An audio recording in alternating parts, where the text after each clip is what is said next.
முகத்தோட, நான் எப்பவுமே ஆராதனை நடத்தினா எங்க சர்ச்ல நல்லா சிரிச்ச முகத்தோட ஆடாதீங்க அப்படின்னு தான் சொல்லுவேன். ஏன் அப்படின்னு சொன்னா, ஆண்டவர் மகிழ்ச்சியா இருப்பதுதான் நம்மளுடைய பலன். நல்ல சந்தோஷமா இருக்கணும். பெண்கள் நம்ம என்ன பண்ணிருப்போம், காலையில இருந்து எவ்வளவோ வேலை செஞ்சிருப்போம்ல, வீட்டுல எல்லா வேலையும் முடிச்சுட்டு வீட்டுக்காரரை அனுப்பிச்சு விட்டுட்டு பிள்ளைகளை அனுப்பிச்சு விட்டுட்டு பிள்ளைகள் படுத்துற டென்ஷன், வீட்டுக்காரர் படுத்துற டென்ஷன் எல்லாத்தையும் முடிச்சுட்டு இங்க வந்து உட்காந்தா அப்பா அப்படின்னு வந்து உட்கார்ந்தோன்னே எங்க சிரிக்கிறது அப்படின்னு யோசிப்பீங்க. ஆனா கர்த்தருடைய சமூகத்துக்கு வரும்போது நம்ம சந்தோஷமா சிரிச்ச முகத்தோட இருக்கு. நான் பார்த்தேன், இன்னும் யாருமே சிரிக்க மாட்டேங்கிறாங்க, நம்மளும் அப்படியே இருப்போம் அப்படின்னு நினைச்சேன். ஒருவேளை சர்ச்சில் சிரிக்க கூடாது அப்படின்னு. ஆனா நான் இருக்கிற வரைக்கும் கண்டிப்பா நீங்க எல்லாரும் சிரிக்கணும்னு ஆசைப்படுறேன். ஹல்லேலூயா சொன்னால, ஹல்லேலூயா நல்ல சத்தமா ஒரு ஹல்லேலூயா சொல்லவா? நான் ஒரு பெண்டிகாஸ்ட் பேக்ரவுண்ட்ல இருந்து வந்த ஒரு பெண்ணு, அதனால எனக்கு ஹல்லேலூயா சொல்லாதுன்னு சொன்னா ரொம்ப கஷ்டம் தான். பிஎம்எஃப்ஐ அப்படின்னு ஒரு பிசினஸ் மேன்ஸ் வீட்டில் என்னை கூப்பிட்டுருந்தாங்க. ஃபர்ஸ்ட் சொன்னாங்க ஹல்லேலூயாலாம் சொல்லக்கூடாது, வந்தோடனே சும்மா குட் மார்னிங் குட் ஈவினிங் அப்படின்னு சொல்லி ஆரம்பிங்க அப்படின்னு சொன்னாங்க. எனக்கு ரொம்பவே பயமா இருந்துச்சு. அதுக்கப்புறம் அது ஒரு எக்ஸ்பீரியன்ஸா இருந்தது, நல்லா தான் இருந்தது. அதனால ஆண்டவருடைய சமூகத்துக்கு நம்ம வரும்போது துதியோடும் பாடலோடும் ஆனதோடும் அவரை ஆராதிப்பது ரொம்ப சந்தோஷமான ஒரு விஷயம். வீட்டில் இருக்கிற கவலை எல்லாத்தையும் கொஞ்சம் அப்படி மூட்டை கட்டி ஓரத்தில் வச்சிருக்க. இப்ப உங்களுடைய கவனம் எல்லாம் ஆண்டவருடைய வார்த்தையில இருக்கட்டும். தூரத்துல இருந்து வருகிற வார்த்தை என்னவா? விடாய்ப்பு ஆத்மாவுக்கு என்னங்க சந்தோஷம். அது ஒரு பெரிய அப்படியே தாகமான ஒரு ஆத்மாவுக்கு தண்ணீர் நல்ல தாகத்தோட வெயில்ல வந்தீங்க. அப்படியே நீங்கதான் பிரச்சனை பண்ணுறாங்க, கேஷுவலா பிரச்சனை பண்ணுறாங்க. அப்படியே பாருங்க, அப்படியே தண்ணி கொண்டு ரொம்ப வெயில்ல இருந்து வந்தீங்க, தண்ணி கிடைச்சிச்சுன்னா எப்படி இருக்கும்? ரொம்ப சந்தோஷமா அப்படியே மடங்கு மடங்கு குடிப்போம். ஆனா அப்படி குடிக்க கூடாதுன்னு சொல்றாங்க.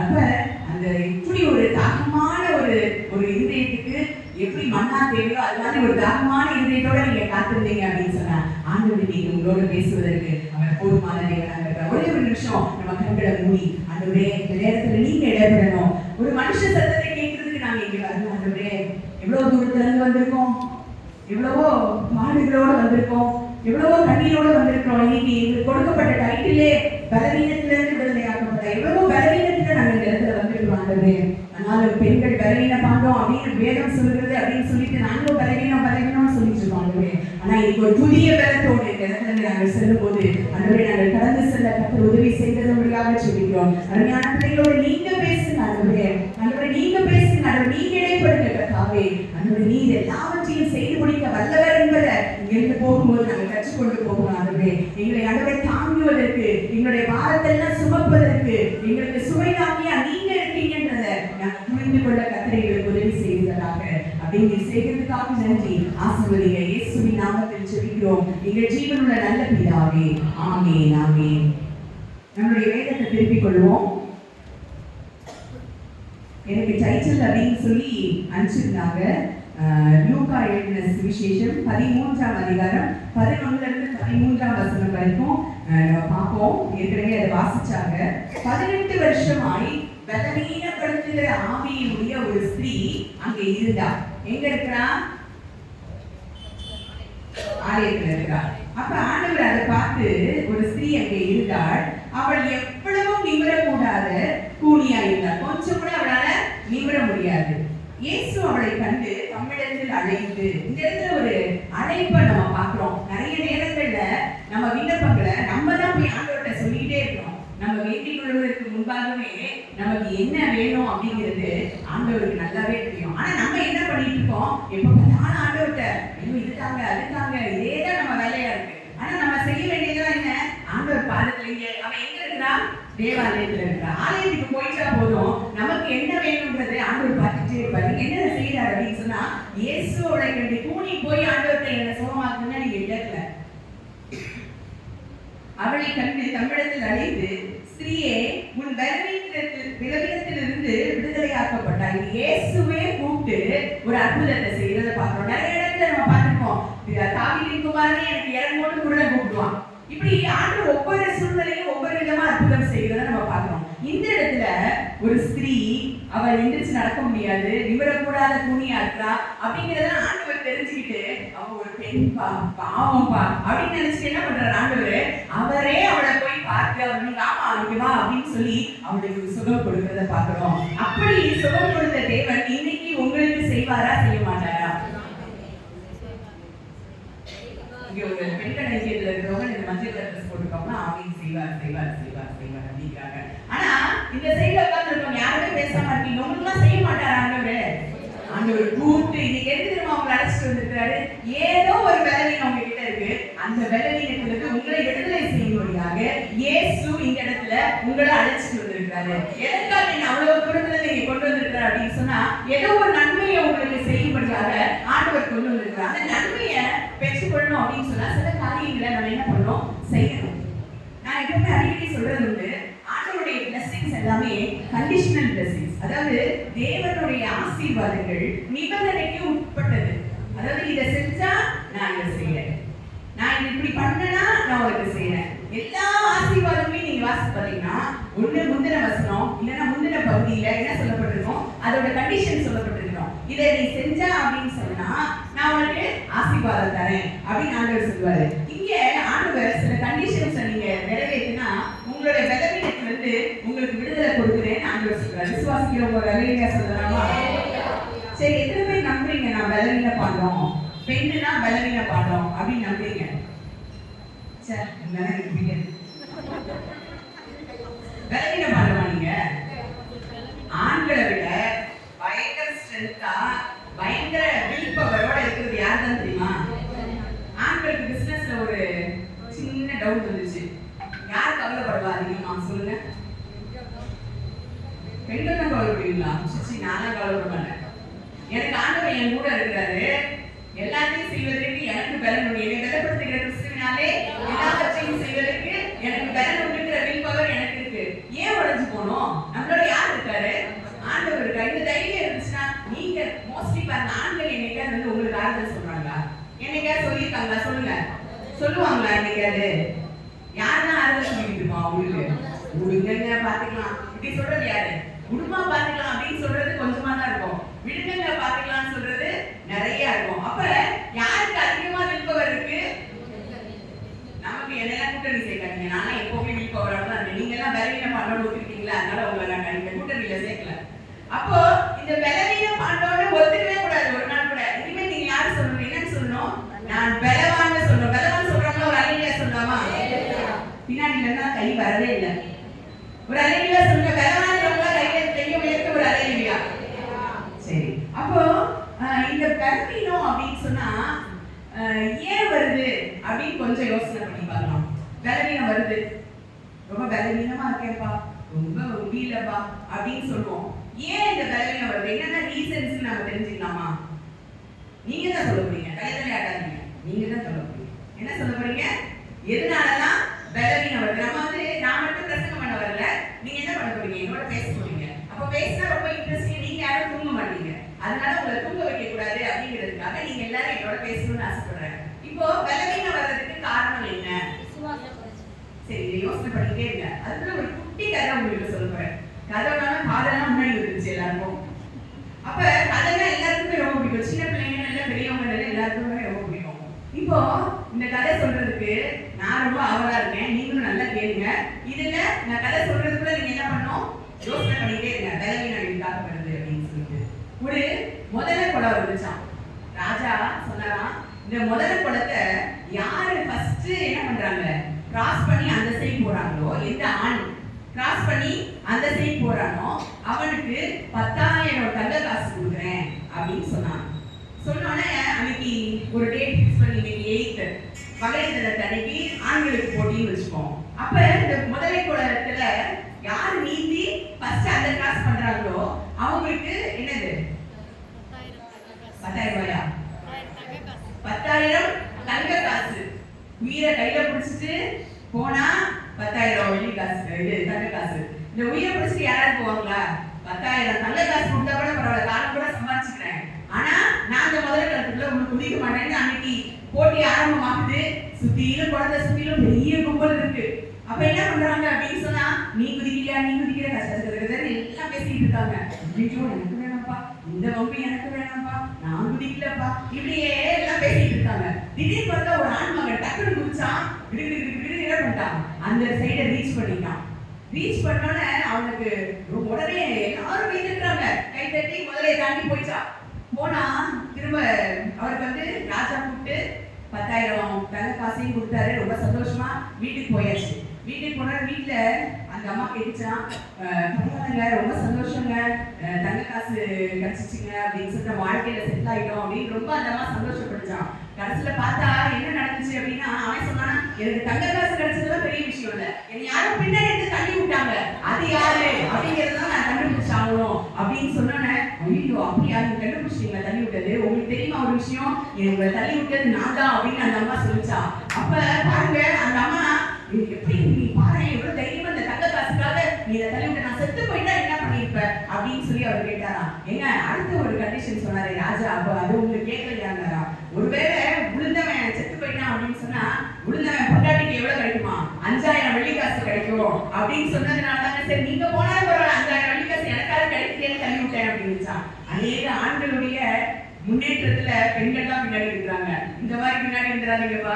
ஆனாலும் தைரியமா எங்க வீட்டுக்கு எப்படிலாம் நீதி ஜெயிச்சுவாரு அப்படிங்கிற ஒரு தைரியத்தோட அந்த பொண்ணு என்ன பண்ணுச்சு, தள்ளி விட்டுச்சு. பலவீனம் யாரு, யாருக்கு பலவீனம்? ஆண்கள் தான் அந்த முதல்ல குளத்துல எப்படி விடுவதுன்னு இருந்தாங்க. ஆனா பெண்கள் எப்படியா எங்க வீட்டுக்கு நீதி வந்துடுவாருங்கிற தைரியத்துல தள்ளி விட்டுச்சே பாருங்க. அந்த கூட்டத்துல தான் நம்ம இருக்கிறோம். ஹல்லேலூயா. அப்ப நம்ம வாழ்க்கையில பலவீனம் எதனால வருது அப்படிங்கறத நம்ம யோசனை பண்ணி பார்க்கணும். ஒரு வியாதி வருதுன்னு வச்சுக்கோங்களேன், வியாதி வந்துச்சுன்னா என்ன ஆகும்? சோர்ந்து மட்டும் போயிடுவோமா? பலவீனமா உடம்பு ஒரு 4 நாள் தொடர்ந்து காய்ச்சல் அடிச்சு செஞ்சுக்கலாம். காய்ச்சல் 4 நாள் ஒண்ணு, ஒரு நாள் ஃபுல்லா காலையில இருந்து சாயங்காலம் வரைக்கும் அப்படியே கொஞ்சம் கலந்துச்சுன்னு வச்சுக்கோங்க, என்ன ஆகும்? ஐயா அப்பா, அது பெண்கள் பலவீனமானவங்க பேருக்கு ஏற்ற மாதிரி ரொம்ப தோண்டு போயிடுவாங்க. அப்ப வியாதி வந்துச்சு அப்படின்னு சொன்னா கோவிட் வந்துச்சு. யாருக்கா இங்க வந்துச்சு? பரவாயில்ல, 2 பேருக்கு வந்து உயிரோட இருக்கிறாங்க. இங்க நாங்க 2 பேர் இருக்கிறோம். 2 பேருக்கும் கோவிட் வந்துச்சு. எனக்கும் என்னுடைய கணவருக்கு ஒரே டைம்ல வந்து 2 பேரும் ஒரே பக்கத்து பெட்ல அட்மிட் ஆயிருக்கோம். அப்ப பாத்தீங்க அப்படின்னு சொன்னா அந்த கோவிட் வந்ததுக்கு அப்புறம் கிட்டத்தட்ட இது வரைக்குமே திரும்ப மீண்டும் அந்த பலனை பெற்றுக்கொள்ள முடியுமா அப்படின்னு பார்த்தா இன்னும் வரைக்கும் இல்லை. அந்த பழைய பலன் இன்னும் வரல. ஏன் அப்படின்னு சொன்னா வியாதி என்ன பண்ணுது, நம்மளை படுக்கையில் ஆக்கிடுது. வியாதி நம்மளை பலவீனப்படுத்திடுது. பலவீனப்படுத்துச்சு அப்படின்னு சொன்னா நானா இன்னைக்கு இங்க நிக்கிறேன் அப்படின்னு சொன்னா ஆண்டவருடைய கிருபை மட்டும்தான். அவ்வளவுதான், முடிஞ்சு போச்சு எனக்கு சூழ்நிலை, என் கதை முடிஞ்சிருச்சுன்னு யோசனை பண்ணேன். படுத்துட்டு என்னால முடியல, அப்படியே குளிர் காய்ச்சல்னா பிக்ஸ் மாதிரி வர ஒரு சூழ்நிலை வந்துச்சு. அப்போ கண்ணை மூடுறேன், அப்படியே மயக்கத்துல கொண்டு போய் உயிர் போய் வருது. அந்த சூழ்நிலையில என்னோட ஹஸ்பண்ட் இங்க நிக்கிறாங்க, அவங்களாலே முடியல, கை நடுக்கிட்டு அப்படியே நின்று பாக்குறாங்க. ஐயோ அடுத்து ஐசியூ கொண்டு போயிட்டாங்க, நம்ம தனியா இங்க இருக்கணுமே, அவ தனியா அங்க போயிடுவாளே அப்படின்னு ஒரு நடுக்கத்தோட அவங்க நிக்கிறாங்க. கண்களை திறந்து அவங்க தான் தெரியுறாங்க. திரும்பவும் நான் ஆண்டவர்கிட்ட ஒரே ஒரு வார்த்தை சொன்னேன், ஆண்டவரே எனக்கு இந்த ஜீவனை கொடுத்தீங்கன்னா காலம் பூரா உமக்காக உங்களுடைய பிரசங்கத்தை உங்களுடைய வார்த்தையை நான் எல்லா இடத்துலையும் கொண்டு போவேன். ஆண்டவரே ஒரு உறுதி கொண்டு எடுத்துக்கொண்டேன். கொஞ்ச நேரத்துல பாத்தீங்க அப்படின்னு சொன்னா அப்படியே என்னுடைய ஃபீவர் கண்ட்ரோலாக வளர்ச்சிட்டு திரும்பமாய் கர்த்தர் எனக்கு ஜீவனை கொடுத்தாரு. அந்த ஜீவனை கொடுத்த தேவனுக்கு ஏதாவது செய்யணும் அப்படிங்கிற ஒரு வைராக்கியத்தோடு தான் எங்க கூப்பிடுறாங்களோ எங்க கூப்பிட்டாலும் ஆண்டவருடைய நாமத்தை சொல்லுவதற்கு போய்கொண்டிருக்கிறேன். அதே போல இந்த கோவிட் வந்ததுக்கு அப்புறம் பயங்கர பலவீனம். அப்ப வியாதி வந்துச்சுன்னா என்ன பண்ணிடுது, நமக்கு பலவீனம் வந்துடுது. அடுத்த ஒரு சூழ்நிலையில பலவீனம் வருது அப்படின்னு சொன்னா இன்னைக்கு ஃபுல்லா காலையில இருந்து சாயங்காலம் வரைக்கும் நான் ஏதோ ஒர்க் பண்றேன்னு வச்சுக்கோங்களேன். சாயங்காலம் எப்படி ஃபீல் பண்ணுவோம்?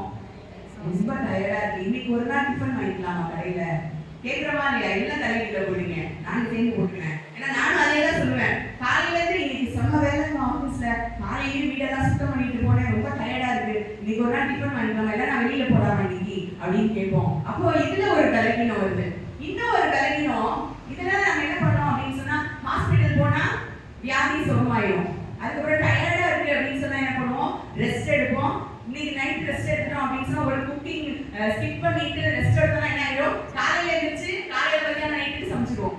அந்த ஒரு பலவீனம் அதுலயும் போயிடும். ஆனா மனசுல ஒரு பலவீனம் வரும் பாருங்க, அந்த பலவீனம் நம்மள திரும்ப எழுந்திருக்கவே விடாது. அந்த மனசு பலவீனம், மனசு வலி அப்படின்னு ஒண்ணு வந்துருச்சு அப்படின்னு சொன்னா நம்மளால தாங்கவே முடியாது. அதுல இருந்து எந்திரிக்கிறதுக்கு என்ன பண்ணணும் அப்படின்னு நினைச்சா எதுவுமே பண்ண முடியாது.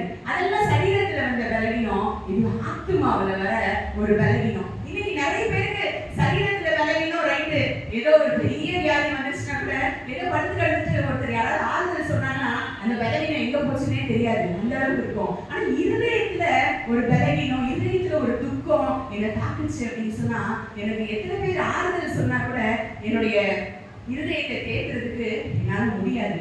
அப்ப சங்கீதக்காரனாகிய தாவீது நீங்க எடுத்து வாசித்து பாத்தீங்க அப்படின்னு சொன்னா 42வது சங்கீதம் 5-6 வசனத்துல நீங்க வாசித்து பாத்தீங்க அப்படின்னா, என் ஆத்துமாவே நீ ஏன் கலங்குகிறாய், நீ ஏன் எனக்குள் தேங்குகிறாய். என வாசிக்கலாமா? ஏன் கலங்குகிறாய், ஏன் எனக்குள் தேங்குகிறாய், தேவனை நோக்கி காத்திரு, அவர் சமூகத்துக்கு ரட்சிப்பு நிமித்தம் நான் இன்னும் அவரை துதிப்பேன். அப்ப சங்கீதக்காரனாகிய தாவீது என்ன சொல்றாரு? என் ஆத்துமாவே ஏன் எனக்குள் கலங்குகிறாய். நிறைய நேரத்துல கலக்கமும் பயமும் கண்ணீரும் நம்ம ரொம்ப வாட்டுது. ஏன் கலங்கிற பாண்டவன் சொல்றாங்க அப்படின்னு சொன்னா, ஒரு சின்ன விஷயம்னா துவண்டு போனோம்ல, எதனால தாண்டிக்க முடியல நம்மள. அப்படிப்பட்ட ஒரு சூழ்நிலையில தாவீது சொல்றாரு, அவர் உடைஞ்சு போற ஒரு சூழ்நிலை. அந்த சூழ்நிலையில ஆத்துமாவை, தன்னுடைய ஆத்துமாவை பார்த்து சொல்றாரு, ஆத்துமாவிலதான் இப்ப பலவீனம் நமக்கு. அப்ப ஆத்துமாவை பார்த்து தாவீது சொல்றாரு, என் ஆத்துமாவே ஏன் கலங்குகிறாய், ஏன் எனக்குள் தேங்குகிறாய். என்ன சொல்றாரு அடுத்தது? என் தேவனை நோக்கி காத்துரு. ஆத்துமால ஒரு பலவீனம் என்ன பண்ணணும்? தேவனை நோக்கி காத்திருக்கிறோம். ஆட்டோமேட்டிக்கா அந்த பலவீனம் எங்க போச்சுன்னே தெரியாம போயிடும். அடுத்தது நான் என்ன சொல்லணும் அப்படின்னு சொன்னா, அவர் சமூகத்தில் ரட்சிப்பு நிமித்தம் நான் இன்னும் அவரை துதிப்பேன். ஹல்லேலூயா. அப்ப இங்க துதி ஆராதனை நடந்துச்சு. பலவீனமா உட்கார்ந்திருந்த ஒரு சூழ்நிலைகள்ல நம்ம ஆண்டவரை ஆராதிக்க ஆரம்பிக்கும் போது எங்க இருந்துதான் அந்த பலன் வருதுன்னே தெரியாது. பவுலும் சீலாவும் என்ன பண்ணிருக்காங்க? தொழுமரத்துல கட்டப்பட்டிருக்கிறாங்க. அப்ப கூட என்ன பண்ணாங்கன்னா, அவங்க பாடி துதிக்க ஆரம்பிச்சாங்க. அவங்களுடைய கட்டுகள் உடைந்ததை நம்ம பார்க்கிறோம். அப்ப நம்மளுடைய வாழ்க்கையில துதி அப்படிங்கிறது ரொம்ப இம்பார்ட்டன்ட் ஆனது. என் ஆத்துமா கலங்கிட்டு இருக்கா, எனக்குள்ள தேங்கிட்டு இருக்கா, நான் செய்ய வேண்டியது நான் இன்னும் அவரை துதிப்பேன். ஹல்லேலூயா. ஆண்டவரை அதிகமா துதிக்க ஆரம்பிக்க ஆரம்பிக்க நம்ம வாழ்க்கையில மாற்றங்கள் வர ஆரம்பிக்கும். என் ஆத்துமாக்கு ஒரு பூஸ்ட் கிடைச்ச மாதிரி இருக்கும். அதிகமா துதிக்க துதிக்க என் ஆத்துமாவுல சந்தோஷம் பெருக ஆரம்பிக்கும். என் துக்கம் முடிஞ்சு போயிட்டே இருக்கும். என் துக்க நாட்கள் முடிந்து போகும் அப்படின்னு சொல்லி வேதம் சொல்கிறது. உன் துக்க நாட்கள் முடியணும் அப்படின்னு சொன்னா நான் செய்ய வேண்டிய ஒரே ஒரு காரியம், நான் இன்னும் துதிப்பேன், நான் இன்னும் துதிப்பேன். ஆண்டவரை இன்னும் துதிப்பேன்னு நீங்க சொல்ல ஆரம்பிச்சு பாருங்க, உங்களுக்குள்ள ஒரு பெரிய எனர்ஜி வருவதை நம்மளால அதை அண்டர்ஸ்டாண்ட் பண்ணிக்கொள்ள முடியும். அப்ப நான் செய்ய வேண்டியதுதான், என் ஆத்துமாவே ஏன் கலங்குகிறாய், என்ன இன்னும் ஆண்டவரை துதி அப்படின்னு. என் ஆத்துமா அடுத்தது 6ஆம் வசனம் சொல்கிறது, என் தேவனே என் ஆத்துமா எனக்குள் கலங்குகிறது. ஆகியால் யோர்தான் தேசத்திலும் எர்மோன் மலைகளில் இருந்து சிறு மலைகளில் இருந்து உண்மை நினைக்கிறேன். எல்லா இடத்திலிருந்து நான் என்ன பண்றேன்?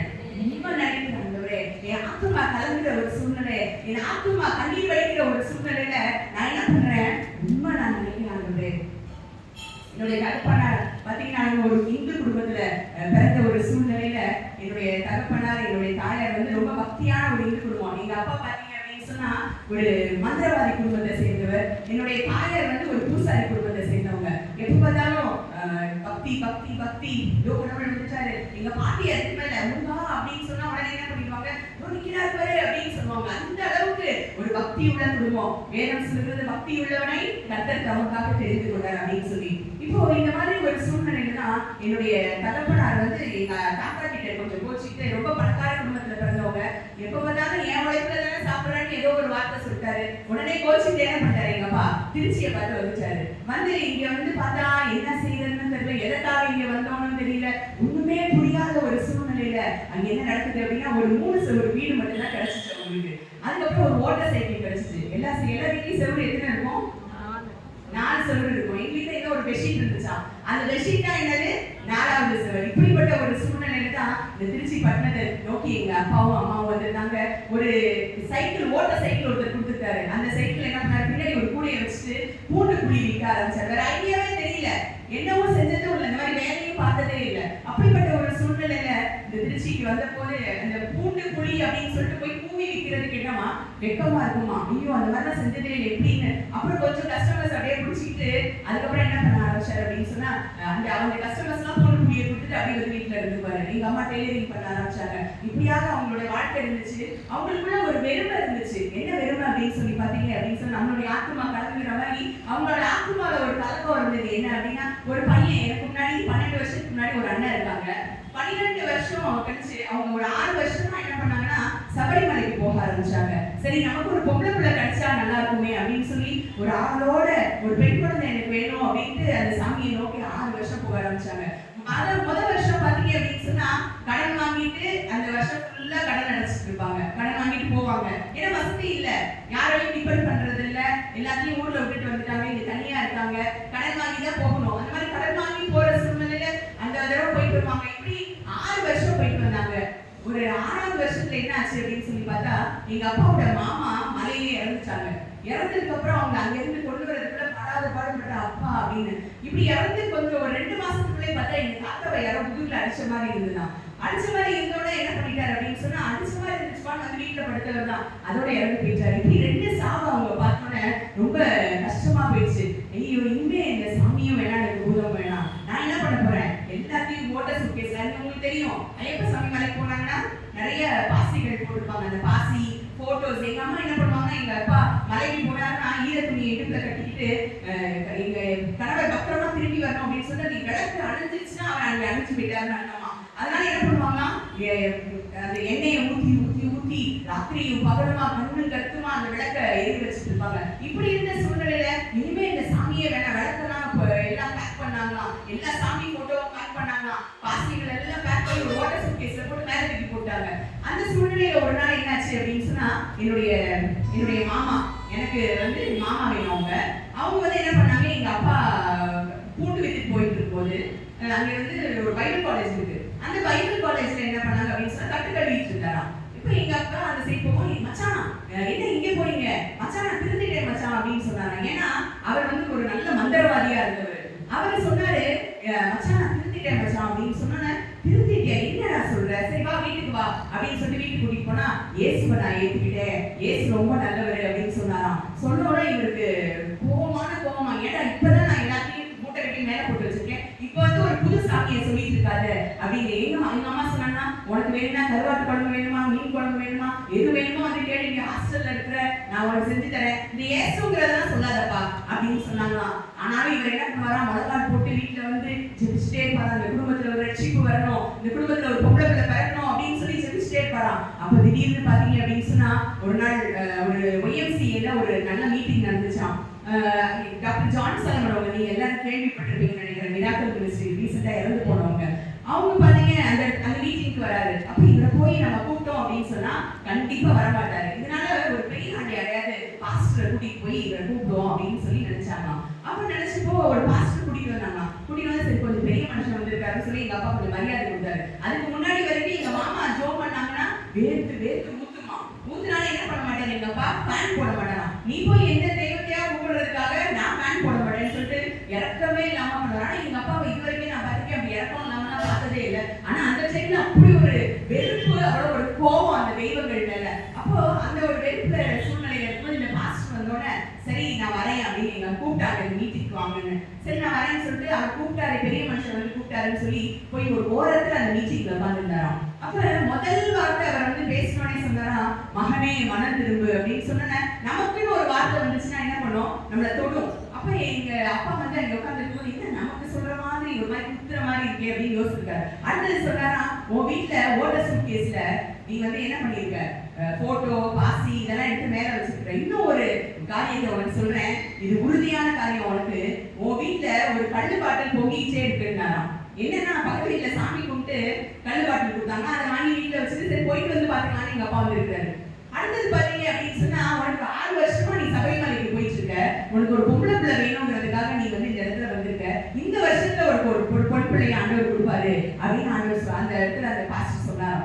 சொன்னோட கேட்டுட்டு என்ன நம்ம ஹிஸ்டரி அப்படியே சொல்றாரு, சரி இவர் சொன்னதான் நம்ம கேட்டு பார்ப்போமேன்னு சொல்லிட்டு இயேசுவை தேடுவோன்னு வீட்டுக்கு போனாங்க. வீட்டுக்கு போய் அந்த வருஷத்துல பாத்தீங்க அப்படின்னு சொன்னா, ஆண்டவர் என்ன குழந்தையா ஆண்டவர் கொடுத்தாரு, ஒரு மகளா ஒரு பொம்பளை பிள்ளை வேணும். என்ன அப்படி அப்படியே சோகமா கேட்டு இருக்கீங்க, ஒரு பொம்பளை பிள்ளை பிறந்துச்சுப்பா, நான் இங்க நிக்கிறேன்ப்பா. அப்படி ஒரு சாட்சியாக ஆண்டவர் இந்த உலகத்துக்கு கொண்டு வந்தாரு. அப்படி ஒரு இந்து குடும்பத்துல பிறந்த அவங்களுடைய வாழ்க்கையில அப்படி ஒரு ஆத்துமாவுல ஒரு கலக்கம் இருந்துச்சு. என் வாழ்க்கையில இப்படி ஒரு கலக்கம் இருக்கே, எனக்கு ஒரு பொம்பளை பிள்ளை இருந்தா நல்லா இருக்குமே அப்படின்னு சொல்லி ஒரு தாகத்தோடு இருந்த அவங்களுக்கு அவங்களுடைய ஆத்மா கலக்கத்தை ஆண்டவர் தீர்த்தாரு. அதே மாதிரிதான் உங்களுடைய வாழ்க்கையிலையும் நீங்க ஏதாவது ஆண்டவருடைய நாமத்துல கேட்டீங்க அப்படின்னு சொன்னா ஆண்டவர் நிச்சயமா செய்வாரு. அவங்க யாருமே இயேசுனா யாருமே தெரியாத அவங்களுக்கு ஆண்டவர் அற்புதம் செய்யறாரு அப்படின்னு சொன்னா இயேசுவை எப்போது எனக்கு முன்பாக வைத்திருக்கிற உங்களுக்கு நிச்சயமா அற்புதம் செய்வதற்கு அவர் போதுமான தேவனாக இருக்கிறார். என் ஆத்மா பலவீனப்பட்டிருக்கு. என் வாழ்க்கையில நீங்க எல்லாரையும் உங்களை பார்த்தா ரொம்ப நல்ல ஒரு பொசிஷன்ல இருக்கீங்க, நல்லா இருக்கீங்க, இவ்வளவுதான் எனக்கு தெரியும். ஆனா ஆண்டவருக்கு உங்க இருதயம் எல்லாம் தெரியும். ஆண்டவருக்கு தெரியும் நீங்க எவ்வளவு கலக்கத்தோட இடத்துல இருக்கீங்கன்னு ஆண்டவருக்கு தெரியும். எவ்வளவு பயத்தோட வந்து உட்கார்ந்து இருக்கீங்கன்னு தெரியும். எதுக்கான பயங்கள் என்ன ஒரு மேல வாட்டிக்கிட்டு இருக்கலாம். இனிமே என்ன செய்வேன், என் பிள்ளைக்கு ஃபீஸ் கட்டணுமே, நான் என்ன செய்வேன், என் கணவருக்கு வேலை போச்சே, நான் என்ன செய்வேன், எனக்கு வேலை கிடைக்க மாட்டேங்குதே, நான் என்ன செய்வேன் அப்படின்னு சொல்லி ஒவ்வொரு சூழ்நிலைகள், வீடு கட்ட ஆரம்பிச்சிட்டேன், வீடு பாதியில நிக்குதே, எப்படி கண்டினியூ பண்ணுவேன், இப்படின்னா ஒவ்வொரு கலக்கத்தோட இன்னைக்கு ஒருவேளை நீங்க வந்திருக்கலாம். ஆண்டவர் சொல்றாரு இன்னும் துதிப்பேன். ஆண்டவரை துதிக்க துதிக்க துதிக்க உங்களுடைய வாழ்க்கையில ஆண்டவர் பெரிய பெரிய அற்புதங்களை செய்வதற்கு அவர் போதுமான தேவனாக இருக்கிறார். ஆத்தும கலக்கம் நிறைய சூழ்நிலைகளை உங்களை தாக்கிக்கிட்டே இருக்கு. நிறைய நாட்கள் நீங்க கண்ணீரோட இருக்கீங்க. ஆண்டவரே என் ஆத்மா ரொம்ப கலங்கி போயிருக்கு, ஆண்டவரே என் மனசு ரொம்ப உடைஞ்சு போயிருக்கு, ஆண்டவரே நான் என்ன செய்வேன். ஆண்டவரே யோசபாத் அப்படின்னு ஒரு ராஜா இருந்தாரு, நம்ம எல்லாருக்கும் தெரியும். அந்த யோசபாத் ராஜா என்ன பண்ணாரு, நிறைய ராஜாக்கள், ஒரு 3 விதமான ஜாதிகள் நீங்க எடுத்து வாசி பார்த்தீங்க அப்படின்னு சொன்னா 2 நாளாகமம் 20வது அதிகாரத்துல மோவாப் புத்திரர், அம்மோன் புத்திரர், அதுக்கப்புறம் பாத்தீங்கன்னா அம்மோனியருக்கு அப்புறத்தில் உள்ள மனுஷர், இப்படி 3 குரூப் என்ன பண்றாங்க அப்படின்னு சொன்னா யோசபாத்துக்கு எதிராக வராங்க. யோசபாத்துக்கு என்ன செய்யறதுன்னே புரியல. ஒரு பெரிய பயம் அவருடைய இருதயத்துல வருது. 2 நாளாகமம் 20ஆம் அதிகாரம் முதல் வசனத்துல வாசி பாத்தீங்கன்னா ஒரு பெரிய சம்பவம் இருக்காங்க. யோசபாத் அப்படிங்கிற ராஜாவை எதிர்த்து 3 விதமான ராஜாக்கள், 3 விதமான கூட்டம் அங்க வருது. அந்த இடத்துல பாத்தீங்க அப்படின்னு சொன்னா 3வது வசனத்துல பாத்தீங்கன்னா யோசபாத் பயந்து, யோசபாத் என்ன பண்றாரா, என்ன பண்றாரு, நல்ல சத்தமா சொல்லுங்க.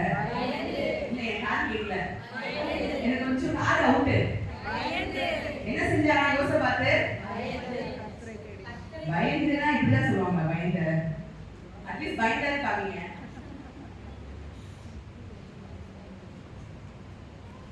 என்ன நடக்குது, பயம் வருது. நமக்கு எகெயின்ஸ்டா யாராவது வராங்கன்னு வச்சுக்கோங்க, நமக்கு என்ன இருக்கும், எகெயின்ஸ்டா யாராவது வர்றாங்கன்னு சரி, எயிட்டாப்ல எனக்கா ஒரு பூனை இங்க கொண்டு விட்டீங்கன்னா பிரசங்கம்னா எங்க போச்சுன்னு தெரியாது. அப்படி ஒரு பயம் பூனையை பார்த்தா. ஒவ்வொருத்தருக்கும் ஒவ்வொரு விதமான பயம், ஒவ்வொருத்தருக்கும் ஒவ்வொரு விதமான பயம். ஒவ்வொருத்தரையும் கூப்பிட்டு கேட்டோம்னா கர்ப்பம்பூச்சியை பார்த்தாலே நிறைய பெண்களுக்கு பயம். ஆனா வாழ்க்கையில சில காரியங்கள் நம்மளால ஒண்ணுமே செய்ய முடியாது அப்படிங்கிற சூழ்நிலையில வந்து நிற்கும் போது, ஐயோ நம்ம பணம் எதிர்பார்த்துருப்போம் ஒருத்தர், ஆனா என்ன நடந்திருக்காது, அவங்க காலையில வந்து நம்ம காலையில எல்லாமே ரெடி ஆயிடுச்சு, நாளைக்கு பணம் வந்துடும், நம்ம எல்லாம் முடிச்சுக்கலாம் அப்படின்னு யோசனை பண்ணிட்டு இருந்திருப்போம். கடைசி பார்த்தா என்ன நடக்கும், அவங்க வந்து கையில் வச்சிருவாங்க. அந்த சூழ்நிலையில வரும் பாருங்க ஒரு பயம் மனசுக்குள்ள, என்ன செய்வோமோ ஏது செய்வோமோ அப்படின்னு ஒரு கலக்கம் நம்ம மனசுக்குள்ள வரும். அந்த நேரத்துல என்னதான் பண்ணோம், யோசபாத் என்ன பண்ணாருன்னு பாருங்க, கர்த்தரை தேடுகிறதுக்கு ஒருமுகப்பட்டு. அப்ப நமக்குள்ள ஒரு பயமான ஒரு சூழ்நிலை வந்துச்சு அப்படின்னு சொன்னா, இருதயம் கலங்குது அப்படின்னு சொன்னா யார்கிட்ட போனோம், ஆண்டவரை தேடணும். ஆண்டவரை தேட தேட தேட நம்மளுடைய வாழ்க்கையில அற்புதங்கள் நம்ம எதிர்பார்க்கிறதுக்கும் நேராக நடக்கும். நீங்கள் நினைப்பதற்கும் வேண்டிக் கொள்வதற்கும் மிகவும் அதிகமாய் செய்கிற தேவன், மிகவும் அதிகமாய் கிரியை செய்கிற தேவன் நமக்குள்ள இருக்கிறார். உலகத்தில் இருக்கிறவனை பார்க்கிலும் எனக்குள்ள இருக்கிறவர் பெரியவர். நான் மட்டும் தான் கத்துறேன், எனக்குள்ள இருக்கிறவர் அத சத்தமா சொல்லுங்க, ஆமென். எனக்குள்ள இருக்கிறவர் பெரியவர். அந்த பெரிய தேவனை எப்ப நம்ம தேடுறோமோ நம்ம வாழ்க்கையில இருக்கிற எல்லா பிரச்சனையும் ஓடி போயிடும். கர்த்தர் மேல உன் பாரத்தை வச்சுட்டு அவர் என்ன பண்ணுவாரா, உன்னை ஆதரிப்பார். யாருமே ஆதரிக்கிறதுக்கு இல்ல, என்னை அழுகாதன்னு சொல்றதுக்கு யாருமே இல்லையே, என்னை கண் தொடச்சு விடுறதுக்கு ஒரு கையிலேன்னு சொல்லி நிறைய நேரங்களில் நம்ம யோசிப்போம். யார்கிட்ட போய் சொல்றதுன்னு எனக்கு தெரியாம இருக்கு, யார்கிட்ட சொல்லி அழுகணும் போல இருக்கு, ஏதாவது ஒரு ஓப்பன் ஸ்பேஸ்ல போய் கத்தி கதறணும் போல இருக்கு. இந்த சூழ்நிலை வந்திருக்கு அவங்களுக்கு. அந்த மாதிரி ஒரு சூழ்நிலையில யாரை தேடணும், கர்த்தரை தேடணும். இந்த ஒரு பயமான சூழ்நிலை எல்லாரும் எதிர்த்து வராங்க. யோசபாத்துக்கு என்ன செய்யறதுன்னே தெரியல. அப்ப அப்படி ஒரு சூழ்நிலை அவன் என்ன பண்றான், கர்த்தரை தேடுகிறதுக்கு ஒருமுகப்பட்டு யூதாவெங்கும் உபவாசத்தை கூறுகிறான். அப்ப என்ன செய்யணும் அப்படின்னு சொன்னா, நம்ம என்ன பண்ணணும், ஒரு கஷ்டமான சூழ்நிலை, பயமான சூழ்நிலை, வேதனையான சூழ்நிலை, கண்ணீரான சூழ்நிலை வரும்போது கர்த்தரை நோக்கி நம்ம காரியங்களை சொல்லும் போது அவர் நம்ம வாழ்க்கையில பெரிய காரியங்களை செய்வார். இந்த இடத்துல பாத்தீங்க அப்படின்னு சொன்னா, இந்த சம்பவத்தை நான் ஏன் எடுத்தேன் அப்படின்னு சொன்னா, ஆண்டவர் ஒரு தீர்க்கதரிசி அனுப்புறாரு அந்த இடத்துல. அப்ப ஆண்டவர் சொல்றாரு, யுத்தம் என்னுடையது, நீங்க என்ன பண்ணுங்க, சும்மாவே இருக்கப்பா. அந்த வசனம் பாருங்க, 15ஆம் வசனத்துல வாசித்து பாத்தீங்க அப்படின்னா, யுத்தம் உங்களுடையது அல்ல, தேவனுடையது. நிறைய நேரத்துல யுத்தத்தை நம்ம கையில எடுத்து செய்யறதுனாலதான் தோல்வியில நம்ம மாட்டிட்டு முடிக்கிறோம். நிறைய நேரங்கள்ல எல்லா பிரச்சனையும் நம்ம தலையில போட்டுக்கிறதுனாலதான் நம்ம என்ன நினைக்கிறோம், நம்ம ஜெயிச்சிருவோம்னு நினைக்கிறோம், அங்க எல்லாமே தோல்வியா முடியுது. எல்லாத்தையும் கர்த்தர் மேல கொடுத்துட்டோம் அப்படின்னு சொன்னா நம்ம வாழ்க்கையில ஒரு பிரச்சனையும் வராது. பிரச்சனை வந்துச்சுனாலும் அதை கர்த்தர் பார்த்துக் கொள்வார். ஒரு தடவை பாத்தீங்க அப்படின்னு சொன்னா, ஒரு பாம்பு கிடுன்னு ஓடிச்சான். அதை பார்த்த ஒரு குரங்கு, குட்டி குரங்கு என்ன பண்ணுச்சு, கையில போய் அதை பிடிச்சி தூக்கிடுச்சு. தூக்குன உடனே அந்த பாம்பு என்ன பண்ணிருக்கு, இப்படி வாயை படந்துச்சு வந்து கொத்த வருது. ஆனா இது கெட்டியமா பிடிச்சிருக்கு அந்த பாம்பை. இது கத்த பார்த்தோன்னே அதை சுத்தி உள்ள குரங்கெல்லாம் ஓடி வந்துச்சு. ஓடி வந்து என்ன பண்ணுது, இதை சுத்தி நின்று போச்சு, இன்னைக்கு இந்த குரங்கு செத்து போயிடும், அந்த பாம்பு கொத்திடும், பாம்பை கீழே விட்டனா அந்த பாம்போட கொத்தி நீ கண்டிப்பா செத்துவான்னு சொன்னோன்னே இந்த குரங்கு பாம்பை பிடிச்சிக்கிட்டே அழுதுட்டே இருக்கு. யாரும் வந்து ஹெல்ப் பண்ண மாட்டேங்கிறாங்க. அந்த பாம்பை யாரு பிடிக்கி போட்டாலே என்ன ஆயிடும், அந்த பாம்பு அவங்கள கொத்திடும். இதுக்கு பயந்துச்சு யாருமே ஹெல்ப் வரல. இன்னைக்கு நம்மளுடைய சூழ்நிலை அப்படிதான் இருக்கு. நிறைய நேரங்கள்ல ஐயோ அவங்க கடனுக்கு போய் நம்ம ஏத்துக்க முடியாது, அவங்களுக்காக நம்ம போய் பறித்து பேசணும்னா நம்மள நாளைக்கு பிடிச்சிருவாங்க, இப்படிதான் நம்ம நினைக்கிறோம். அப்படிதான் அந்த குரங்கு கூட்டமா நினைச்சிச்சு, ஐயோ அந்த பாம்பு போய் நம்ம வாங்கி போட்டோம்னா நம்மள பிடிச்சிருவோம், வேணாம் நம்ம எல்லாம் நம்புவோம், ஆனா 1 லட்சத்துக்கு போனா பரவாயில்ல, இதனால நம்ம எல்லாரும் செத்துடக்கூடாது அப்படின்னு சொல்லி குரங்குகள் எல்லாம் நோந்து நிக்குது. இதெல்லாம் பயந்து இந்த குரங்கு பயந்து கத்தி கதறி அழுகுது, பாம்பை கையில பிடிச்சிக்கிட்டே. அப்ப அந்த சைடா ஒரு ஞானி வந்தாராம், வந்துட்டு சூழ்நிலையை புரிஞ்சுக்கிட்டாராம். புரிஞ்சுட்டு அந்த குட்டி குரங்கு கிட்ட போய் கேட்டாரா, என்ன ஆச்சு அப்படின்னு கேட்டாராம். அந்த குரங்கு சொல்லிச்சான், இந்த பாம்பு என்னைய பிடிச்சிருச்சுன்னா என்னை சாகடிச்சிடும், அதுக்காக பயந்துச்சு நான் கையில பிடிச்சிட்டே இருக்கேன் அப்படின்னு குரங்கு சொல்லிச்சான். அப்ப அந்த ஞானி சொன்னாரா, அந்த பாம்பை நீ தூக்கி கீழே போடு அப்படின்னு சொன்னேன். ஐயோ கீழே போட்டா என்ன பண்ணும், அந்த பாம்பு என்னை வந்து கொத்திடும் அப்படின்னு குரங்கு சொல்லிச்சான். லூஸ் குரங்கு, பாம்பை முதல்ல கீழே போடு அப்படின்னு சொன்னாராம். என்னடா அப்படியே சொல்றாருன்னு பார்த்தா, அந்த பாம்பு உங்க கையில நசுங்கி அது செத்து போச்சு, அது இன்னும் நீ பிடிச்சிக்கிட்டே இருக்க அப்படின்னு அவர் சொன்னாராம். கீழே போட்டா செத்து போன பாம்பை கையில பிடிச்சிக்கிட்டு இந்த குரங்கு நான் செத்து போயிடுவேன் வச்சா. இன்னைக்கு நம்ம வீட்லயும் நம்ம வாழ்க்கையிலயும் இதேதான், செத்து போன ஒரு மனக்கவலைய, ஒண்ணுமே இல்லாத ஒரு விஷயத்த கையில பிடிச்சிட்டு ஐயோ நான் சாக போறேன், ஐயோ இந்த பிரச்சனை என்னை கொன்றும், இப்படியே சொல்லி சொல்லி சொல்லி நிறைய பிரச்சனையில மாட்டிக்கிட்டு, நிறைய துன்பத்துல மாட்டிக்கிட்டு, நிறைய கவலையில மாட்டிக்கிட்டு என்ன பண்றோம், எல்லாரும் கஷ்டப்பட்டுக்கிட்டே இருக்கோம், வேதனைப்பட்டுக்கிட்டே இருக்கோம். ஆனா நம்ம சூழ்நிலையை மாற்றுவதற்கு ஆண்டவர் ஒருத்தர் போதும். அந்த மாதிரி ஒரு ஞானி நம்ம வீட்டுல வந்துட்டாரு அப்படின்னு சொன்னா, செத்து போன பாம்பை பிடிச்சிட்டு இருக்கவங்க நம்ம தூக்கி போடுவோம். ஆனா இன்னைக்கு அதுக்காக தான் கர்த்தர் என்ன கொண்டு வந்திருக்காருன்னு நினைக்கிறேன். நிறைய பேர் என்ன பண்ணிட்டு இருக்கீங்க, செத்து போன பாம்பை தான் கையில பிடிச்சிட்டு இருக்கீங்கன்னு நினைக்கிறேன். அந்த பிரச்சனையை தூக்கி உதறி போடுங்க. கர்த்தர் இன்னைக்கு உங்களுக்காக யுத்தம் செய்வதற்காக இந்த இடத்துல வந்திருக்கிறார். உங்க வேதனையை மாற்றுவதற்காக, உங்க பிரச்சனையை மாற்றுவதற்காக, உங்க துன்பத்தை மாற்றுவதற்காக இயேசு இன்னைக்கு உங்க வாழ்க்கையில வந்திருக்கிறார். அந்த இயேசுவை கொண்டுட்டு தான் நான் இன்னைக்கு இங்க வந்திருக்கிறேன். அந்த இயேசு உங்க குடும்பங்கள்ல, உங்களுடைய தனிப்பட்ட வாழ்க்கையில உங்க பிரச்சனைகளை மாற்றுவதற்காக இன்னைக்கு உங்களோட உங்க மத்தியில வாசம் பண்ணும்படியாக இயேசு வந்திருக்கிறார். உங்க வீட்டுக்கு போகும்போது இயேசுவை கூட்டிட்டு போங்க, செத்த பாம்பை இங்கே போட்டுட்டு போங்க. ஹல்லேலூயா. அப்ப நம்மளுடைய வாழ்க்கையில பிரச்சனைகள் நிறைய வரும்போது நம்ம என்ன நினைச்சிரோம் அப்படின்னு சொன்னா, பிரச்சனை என்ன கொள்றோம் அப்படின்னு நினைச்சு நம்ம செத்து கொண்டுட்டு இருக்கோம். ஆனா நம்மளுடைய வாழ்க்கையில ஆண்டவரே இந்த செத்த சூழ்நிலை எனக்கு வேணாம் ஆண்டவரே, செத்து போன பாம்பை பிடிச்சிட்டு நானும் பசியிலையும் பட்டினியிலையும் நானும் கிடக்கிறேன் ஆண்டவரே, அப்படி வேணாம் ஆண்டவரே. இன்னைக்கு நான் என்ன பண்ண போறேன், என் மனக்கவலை, என்னோட பிரச்சனை, செத்து போன ஒரு சூழ்நிலைய நான் அதை அப்படியே பெருசா மழை போல நினைச்சிட்டு இருக்கேன், ஆனா அது ஒண்ணுமே இல்லை அப்படிங்கறத நீங்க சொல்றதுக்காக இயேசு நீங்க இங்க வந்திருக்கீங்க அப்படிங்கிற விசுவாசத்தோட இந்த பாம்பை தூக்கி போட்டுட்டு போங்க. கர்த்தர் இன்னைக்கு பெரிய காரியத்தை செய்வார். இந்த யோசேப்புடைய வாழ்க்கையில ஆண்டவர் அப்படிதான் சொன்னாரு, யுத்தம் கர்த்தருடைய, யுத்தம் என்னுடையதுப்பா, நீங்க சும்மா இருங்க, நீங்க நான் சொல்றத காரியத்தை மட்டும் செய்யுங்க அப்படின்னு சொன்னாரு. அங்க என்ன நடக்குது அப்படின்னு சொன்னா, யுத்தம்னா யார் முன்னாடி நிப்பா, நீங்க பேசுறீங்க, நான் பேசிக்கிறேன், தண்ணி குடிச்சுக்கிறேன், நீங்க சொல்லுங்க.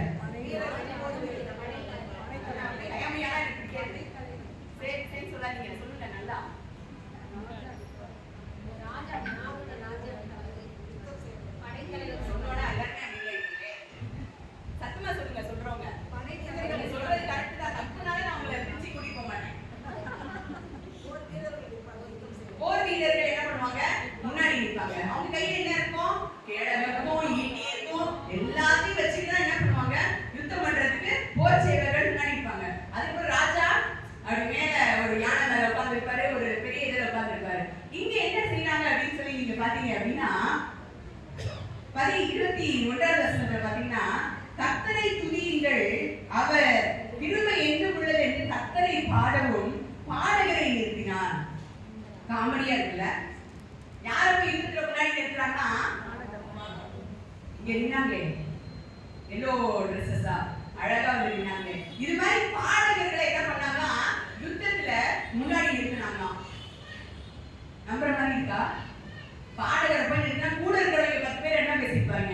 இது வரைக்கும் ஒண்ணும் தெரியாது, எந்த தண்ணியோட பூனா கீழே விழுந்துரும், இதுங்களை போய் யுத்தத்துல முன்னாடி நிப்பாட்டி வச்சிருக்காங்க பாரு அப்படின்னு என்ன பண்ணிருப்பாங்க? ஒரு 10 பேர் பின்னாடி பேசிருப்பாங்க. ஆனா யோசபாத் என்ன பண்ணாரு? ஆண்டவர் என்ன சொன்னாரோ அதை மாத்திரம் அவர் எகிரி பண்ணினார். ஆண்டவர் சொல்லுகிற காரியத்தை நம்ம வாழ்க்கையில நம்ம கடைபிடிச்சிட்டோம் அப்படின்னு சொன்னா நம்ம வாழ்க்கையில ஆண்டவர் நின்று யுத்தத்தை செய்வார். அப்ப இங்க என்ன நடக்குது அப்படின்னு சொன்னா, பாடுவதற்காக யுத்தத்துல முன்னாடி பாடுவதற்காக யார வச்சிருக்காங்க? பாடகர்களை கொண்டு போய் நிறுத்தி வச்சிருக்காங்க. என்ன பாடணுமா? கர்த்தர் நல்லவர், அவர் கிருபை, கர்த்தரை துதியுங்கள், அவர் கிருபை என்றும் உள்ளது. இததான் சொல்ல போறாங்க. வேற ஒண்ணும் அங்கே பாட போறது இல்லை. நம்ம பாட வேண்டிய பாட்டு பெருசா இல்ல, எனக்கு ரொம்ப பாட தெரியணும்னு அவசியம் இல்ல. நான் என்ன பாட போறேன்? கர்த்தரை துதியுங்கள், அவர் கிருபை என்றும் உள்ளது. இவ்வளவுதான் நான் சொல்ல போறேன். இவ்வளவுதான் நான் சொல்லும் போது அங்க என்ன நடக்குது அப்படின்னு சொன்னா 22வது வசனம் ரொம்ப அற்புதமா சொல்லியிருக்கு. அவர்கள் பாடி துதி செய்ய தொடங்கின போது யூதாவுக்கு விரோதமாய் வந்து வாசிங்க நல்ல சத்தமா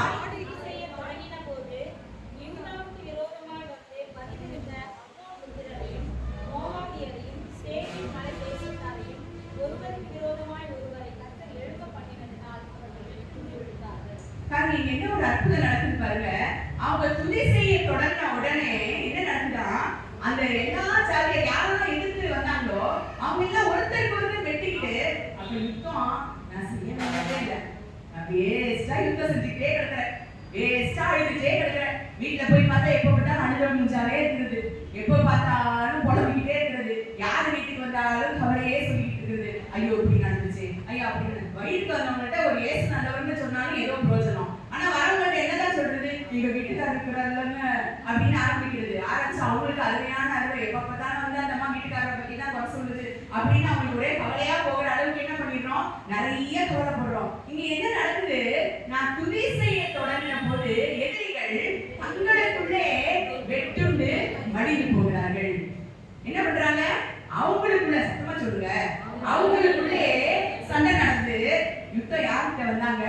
யோசபாத் கிட்ட சண்டை போட வந்தாங்க. இங்க என்ன நடக்குது? யோசபாத் கிட்ட சண்டை போடாம அவனே வெட்டிக்கிட்டு செத்தானா. இங்க காரணம் என்ன? துதி செய்ய தொடங்கின போது, துதி செய்ய தொடங்கியவன் எதிரிகள் தங்களுக்குள் வெட்டுண்டு மடிய செய்தி. பாடுறியதா? சரி படமா. துதி செய்ய தொடங்கியதும் எதிரிகள் தங்களுக்குள் வெட்டுண்டு மடிய செய்தி. உமாராலும் கைகளை சொல்லலாம், எல்லாம் மாறும், உமாராலும் எல்லாம் மாறும், ஆகாதது எதுவும் இல்லை, உமாரானது எதுவும் இல்லை, ஆகாதது எதுவும் இல்லை, உமாரானது எதுவும் இல்லை. துதி செய்ய தொடங்கியதும் எதிரிகள் தங்களுக்குள் வெட்டுண்டு மடிய செய்தி.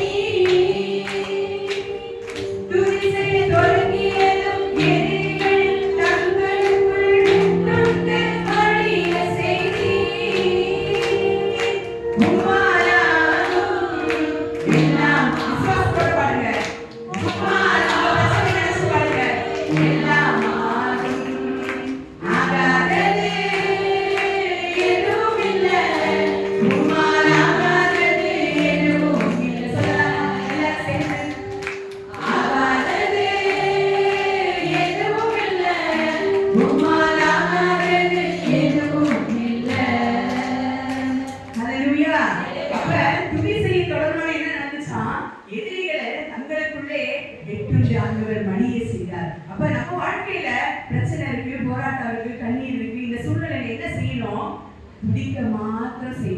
தாவீது சொல்லும்போது என்ன சொன்னாரு? இன்னும் துதிப்பேன், இன்னும் துதிப்பேன், இன்னும் துதிப்பேன், இன்னும் உம்மை உயர்த்துவேன் ஆண்டவரே, இன்னும் உமக்காக மாத்திரம் நான் வாழ்றேன் ஆண்டவரே, என் வாழ்க்கை கடைசி வரைக்கும் உமக்காக தான் ஆண்டவரே. நம்ம பாட்டு பாடணும், என் ஜீவன் முடியும் வரைக்கும், என் ஆயுள் இருக்கிற வரைக்கும், இதெல்லாம் உண்மையிலே உமக்காக தான் உண்மையே ஆராதிப்பேன்னு பாடுறோம். ஆனா உண்மையா பாடுறோமா? இங்க ஒருத்தர் வந்து இப்ப ஒரு கண்ணை காமிச்சு யாரெல்லாம் இங்க இருக்கீங்களோ எல்லாரையும் ஷூட் பண்ணிடுறேன், இயேசுன்னு சொல்றவங்க எல்லாம் ஷூட் பண்ணிடுறேன்னு சொன்னா எத்தனை பேர் இங்க இருப்பீங்க? நான் முதல்ல போயிடுவாப்பா, கை தூக்குங்க, போக மாட்டீங்களா? அப்ப பாருங்க, எதிரி வந்து நின்னாலும் என்ன செய்யணும்? இயேசு எனக்காக யாவையும் செய்து முடிப்பார். இயேசுக்காக நான் நிற்பேன், என் ஜீவன் இருக்கிற வரைக்கும் அவரை நான் துதிப்பேன், இன்னும் துதிப்பேன், என் உயிர் இருக்கிற வரைக்கும் நான் துதிப்பேன், எந்த சூழ்நிலை வந்தாலும் இயேசுவை நான் துதிப்பேன் அப்படின்னு சொல்லி இன்னும் நீங்க துதிக்க துதிக்க துதிக்க உங்க வாழ்க்கையில பிரச்சனைகள் மறைந்து போயிடும். இப்ப நான் ஒரு பெரிய கிளைமாக்ஸ் குள்ள வர போறேன் உங்ககிட்ட. என்ன அப்படின்னு சொன்னா, கிளைமாக்ஸ் வரணும்னு எல்லாருக்கும் மகிழ்ச்சி, அப்பா பிரசங்கத்தை நம்ம முடிக்க போறாங்கப்பா அப்படிங்கிறது எப்படி யோசிக்கிறாங்கன்னு. அவ்வளவு கஷ்டமா இருக்கா? இது பிரேக் போடுறேன்னா ஆமாண்ணா ஆமான்னு சொல்லிருங்கப்பா, கம்மி பண்ணிடுறேன் பிரசங்கத்தை, கண்டினியூ பண்ணலாம்ல. சரி, இப்ப இனிமே ரொம்ப இன்ட்ரெஸ்டிங்கா போகும் நான் விசுவாசிக்கிறேன். பாருங்க, இப்ப இந்த பிரச்சனை எதனால வருது, ஆத்மா எதனால உடைக்கப்படுது அப்படின்னு நான் கேட்டா என்ன சொல்லுவீங்க? யாருனால உடையுது, எதனால உடையுது? பெண்களுக்கு மெயினா யாருனால பிரச்சனை, யாருனால மனசு உடையுது? சிரிக்கிறத வச்சு எனக்கு புரியுது, சொல்லுங்க.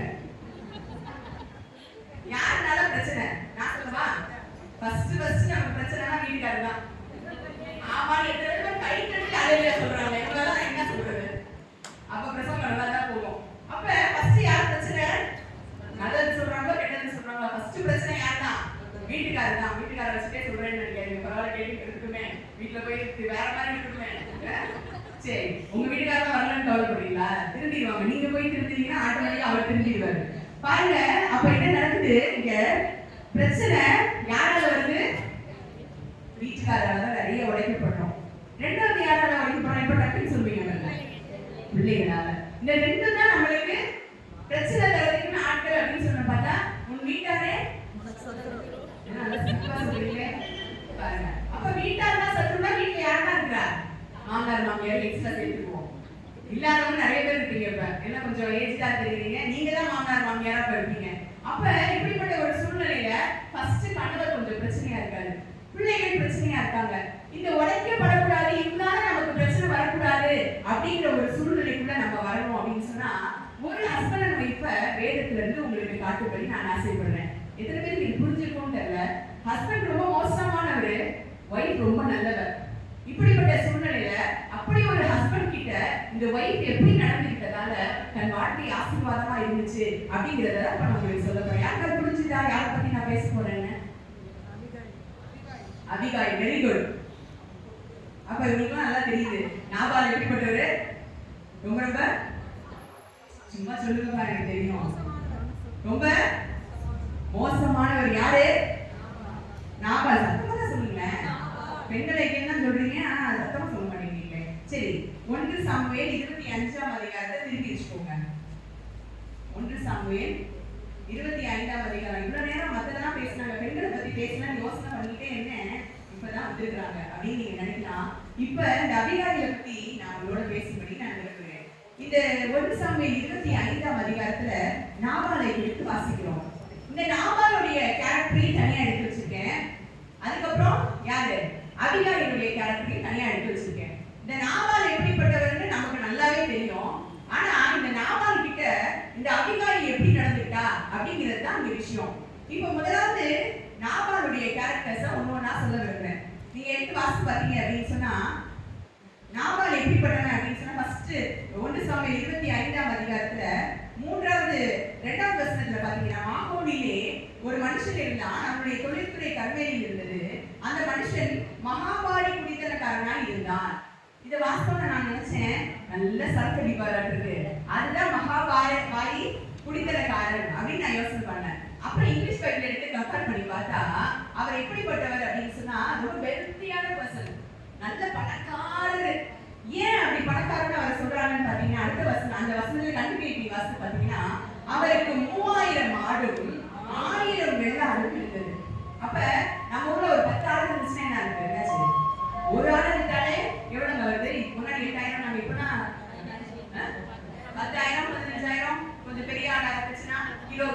இருந்துச்சுன்னா சரியான ரேட்டு. அப்ப 10 ஆடு இருந்துச்சுன்னா கிட்டத்தட்ட எவ்வளவு வருது? எவ்வளவு? 1.5 லட்சம் ரூபாய். இந்த 1.5 லட்சம் ரூபாய் 10 ஆடை வச்சுக்கிட்டு 1.5 லட்சம் ரூபாய் இருந்துச்சுன்னா ஆஹா நான் பெரிய ஆளு. ஆனா இங்க என்ன நடக்குது? 3000 செம்மறியாடு, 1000 வெள்ளாடு. அப்ப 4000 ஆடு இருக்கு. அப்ப மகாபாரி குடித்தனக்காரனா இல்லையா? அப்ப ஃபர்ஸ்ட் கேரக்டர் அவரோட என்னது? ரொம்ப வெல்தியான பர்சன், நல்ல பணக்காரர். ரெண்டாவது பாத்தீங்க அப்படின்னு சொன்னா அந்த மனுஷனுக்கு அவரோட வேலை என்ன அப்படின்னா மயிர் கத்தரிக்கிற வேலை. அப்படின்னா இந்த ஷீட்ல வந்து முள் எடுப்பாங்கல்ல, கம்பளி எடுப்பாங்க, அந்த முடி எடுத்து சேல் பண்ற அந்த வேலை. அடுத்தது 3ஆவது வசனத்துல பாருங்க, அந்த மனுஷனுக்கு நாபால் என்றும் அவன் மனைவிக்கு அபிகாயில் என்றும் பேர். இப்போ அடுத்தது நான் அவரை பத்தி சொல்றேன்.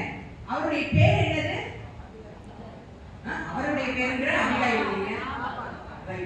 நாபாலுடைய பேருக்கு என்ன அர்த்தம் அப்படின்னு சொன்னா முட்டாள், ஃபூல் அப்படின்னு அர்த்தமா.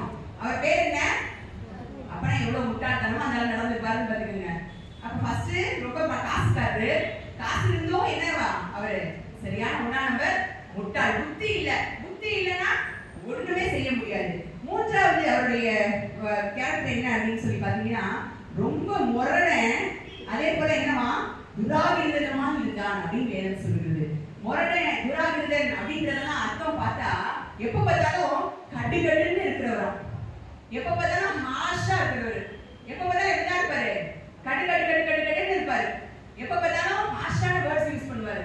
எப்ப பார்த்தாலும் கோபப்பட்டுட்டே இருப்பாரு. எப்ப பார்த்தாலும் எரிச்சலாவே இருப்பாரு. நம்ம போய் என்ன அப்படிங்குவாரு. அப்படிங்கிற ஆளு. என்ன ரொம்ப சிரிக்கிறீங்க? உங்க வீட்டுக்காரர் அப்படி இருக்காரா? நீங்க பார்த்துவாரு. அப்ப பாருங்க, முரடிதம் துராகிருதமா இருந்தவர் கடு கடு கடு கடுன்னு எப்ப பார்த்தாலும் பயங்கர ஹாஷான வேர்ட்ஸ் யூஸ் பண்ற ஒரு மனுஷன். அடுத்தது பாத்தீங்க, அவருடைய ஹிஸ்டரிய பாத்தீங்க அப்படின்னு சொன்னா காலேபுடைய சந்ததியான்.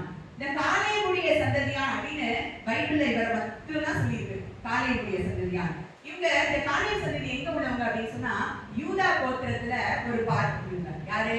காலேப் சந்ததி. அதுல உள்ள ஒரு ஆள் தான் இவரு. இந்த காலேப் அப்படிங்கிற பேருக்கு ஒரு அர்த்தம் இருக்கு. அந்த அர்த்தம் என்ன அப்படின்னா அந்த காலேப்ங்கிற பேருக்கு நாய் அப்படின்னு அர்த்தமா. ஐயோ கடுகடு குடு குடு எல்லாம் இருந்துச்சு. கடைசியில என்ன? அது நாய் மாதிரி பொப்பு பொப்புன்னு கொலைக்கிற ஒரு கேரக்டர்.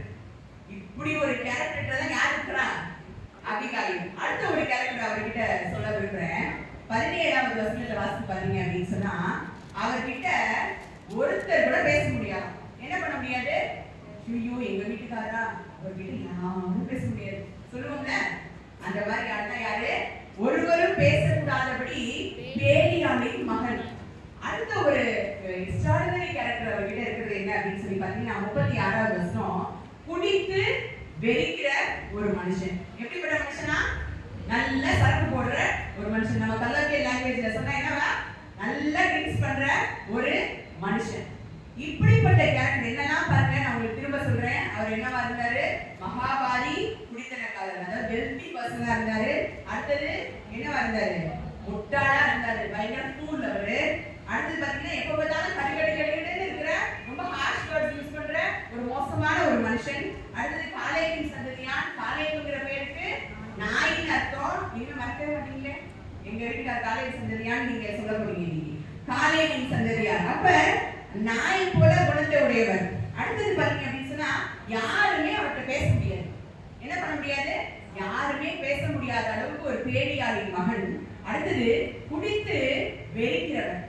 இப்படி ஒரு கிட்டத்தட்ட 6 கேரக்டர் அவரை பத்தி பைபிள்ல சொல்லப்பட்டிருக்கு. இதுல எந்தெந்த கேரக்டர்லாம் அப்படி டிக் பண்ணிக்கோங்க உங்க வீட்டாரு. ஆனா அதுக்கு பதிலா இந்த அபிகாயில் எப்படி நடந்துக்கிட்டா அப்படிங்கிறது தான் நம்ம செய்ய வேண்டிய ஒரு முக்கியமான காரியம். இவ்வளவு நேரம் நம்ம நல்லா சிரிச்சோம். ஒரு ஆணுடைய கேரக்டரை பத்தி நம்ம இவ்வளோ சொன்னோம். இப்படிலாம் இருக்கிற ஒரு ஆண் கிட்ட இந்த அபிகாயில் ரொம்ப அற்புதமா நடந்துக்கிட்டா. அது மாதிரி நீங்களும் நடந்துக்கணும் அப்படிங்கிறதுக்காக இன்னைக்கு பேச வந்திருக்கேன். அப்போ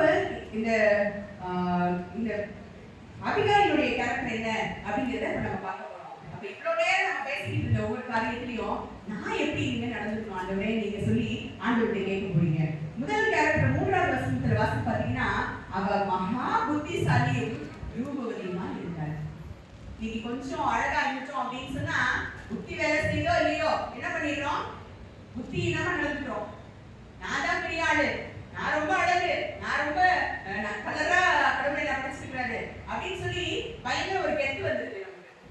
ஆனா இங்க புத்தியோட சேர்த்து ரூபம் இருந்துச்சுன்னா மட்டும்தான் வாழ்க்கை நல்லா இருக்கும். புத்தி இல்லாம ஒரு வேதத்துல ஒரு வசனம் இருக்குது, புத்தி இல்லாத ஸ்திரீ என்னவா, பன்றியின் மூக்கில் இருக்கிற மூக்குத்திக்கு சமானம். பன்றி சும்மாவே கீழே குனிஞ்சுக்கிட்டு எதையாவது சாப்பிட்டு அலையும். அது மூக்குல போய் ஒரு மூக்குத்தி இருந்துச்சுன்னா எவ்வளவு அசிங்கமா இருக்குமோ, அதுதான் அறிவில்லாம இருக்கிற ஒரு ஸ்திரீயினுடைய அழகை பத்தி வேதம் சொல்லுகிறது. அப்ப எனக்கு அழகு மாத்திரம் இருந்தா பத்தாது, என்கிட்ட புத்திசாலித்தனம் இருக்கணும். நிறைய நேரத்துல அழகு மட்டும்தான் ஒரு போட்டு ஆகிட்டே இருக்கு நம்ம வாழ்க்கையில. புத்திசாலித்தனம் இல்லாததுனால நிறைய இடங்களை மாட்டிக்கொள்கிறவர்களா இருக்கிறோம். நிறைய இடங்கள்ல தேவனுக்கு பிரியமில்லாத காரியங்கள ரொம்ப எளிமையா செய்யறவங்களா நம்ம இருக்கிறோம். ஹல்லேலூயா சொல்லாமா? வீட்டுக்கார பத்தி சொல்லும்போது கை தட்டி சிரிச்சாங்க, நம்மளை பத்தி சொல்லும்போது தூக்கம் வருது உங்களுக்கு பாருங்க. அப்ப நம்ம எப்படி இருக்கணும் அப்படின்னு சொல்லும் போது நீங்க நல்லா புரிச்சு இப்பதான் கேட்க வேண்டிய ஒரு சூழ்நிலை. இப்ப நான் எப்படி இருக்கணும், ரூபவதியா இருக்கணும்னா இல்ல, அது செகண்டரி. நான் புத்திசாலியா இருக்கணும். வேதம் சொல்லுகிறது, புத்தியுள்ள ஸ்திரீ தன் வீட்டை கட்டுகிறாள், புத்தி இல்லாதவளோ அதை தன் கைகளினாலே இடித்து போடுகிறாள் என்று வேதம் சொல்லுகிறது. அப்ப நான் எப்படி இருக்கணும், புத்தி உள்ளவா இருக்கணும். இந்த புத்தி, இந்த திறமை இதெல்லாம் எப்ப எனக்கு வரும்னா, ஆண்டவர் அதிகமா நெருங்கும் போது, ஆண்டவரோடு இணைந்த ஒரு வாழ்க்கை வாழும்போது ஆட்டோமேட்டிக்கா புத்திசாலித்தனம் எனக்குள்ள வந்துடும். நான் எப்ப பார்த்தாலும் முட்டாள்தனமா பண்ணிடுறேன்ல அப்படின்னு நிறைய நேரம் பெண் புத்தி எல்லாம் செஞ்சுட்டு அப்புறம் தான் யோசிப்போம், ஐயோ இது செஞ்சுக்க வேணாமே அப்படின்னு யோசிப்போம். அதனால நம்ம கரெக்டா புத்திசாலித்தனமா நடந்துக்கணும் அப்படின்னு சொன்னா யாரோட கைடன்ஸ்ல நடக்கணும், ஆண்டவரோட கைடன்ஸ்ல நடக்கும்போது நம்ம என்ன பண்ணுவோம், நம்ம வாழ்க்கை ரொம்ப அற்புதமா இருக்கும். அடுத்தது பாத்தீங்க அப்படின்னு சொன்னா எங்களோட கேரக்டர் என்ன அப்படின்னா, யார் சொன்னாலும் அது அப்படியே உள்வாங்கி கொள்ளுகிற ஒரு கேரக்டர். நம்ம என்ன நினைப்போம், ஒரு நல்ல எங்க அப்பா எப்படி இருந்தாரு, ஒரு நல்ல ஹைஃபையான ஒரு பாஸ்டர் வந்தோன்னா அவர் பேச்ச கேட்டுட்டு சர்ச்சுக்கு போறாரு. அந்த மாதிரி நம்ம என்ன பண்ணுவோம், ஒரு நல்ல ஒரு சூழ்நிலையில இருக்கிறவங்க வந்து சொன்னா என்ன பண்ணுவோம், சரின்னு கேட்போம். இதே ஒரு சாதாரணமான ஒருத்தவங்க வந்து சொன்னா நம்ம கேட்க மாட்டோம்.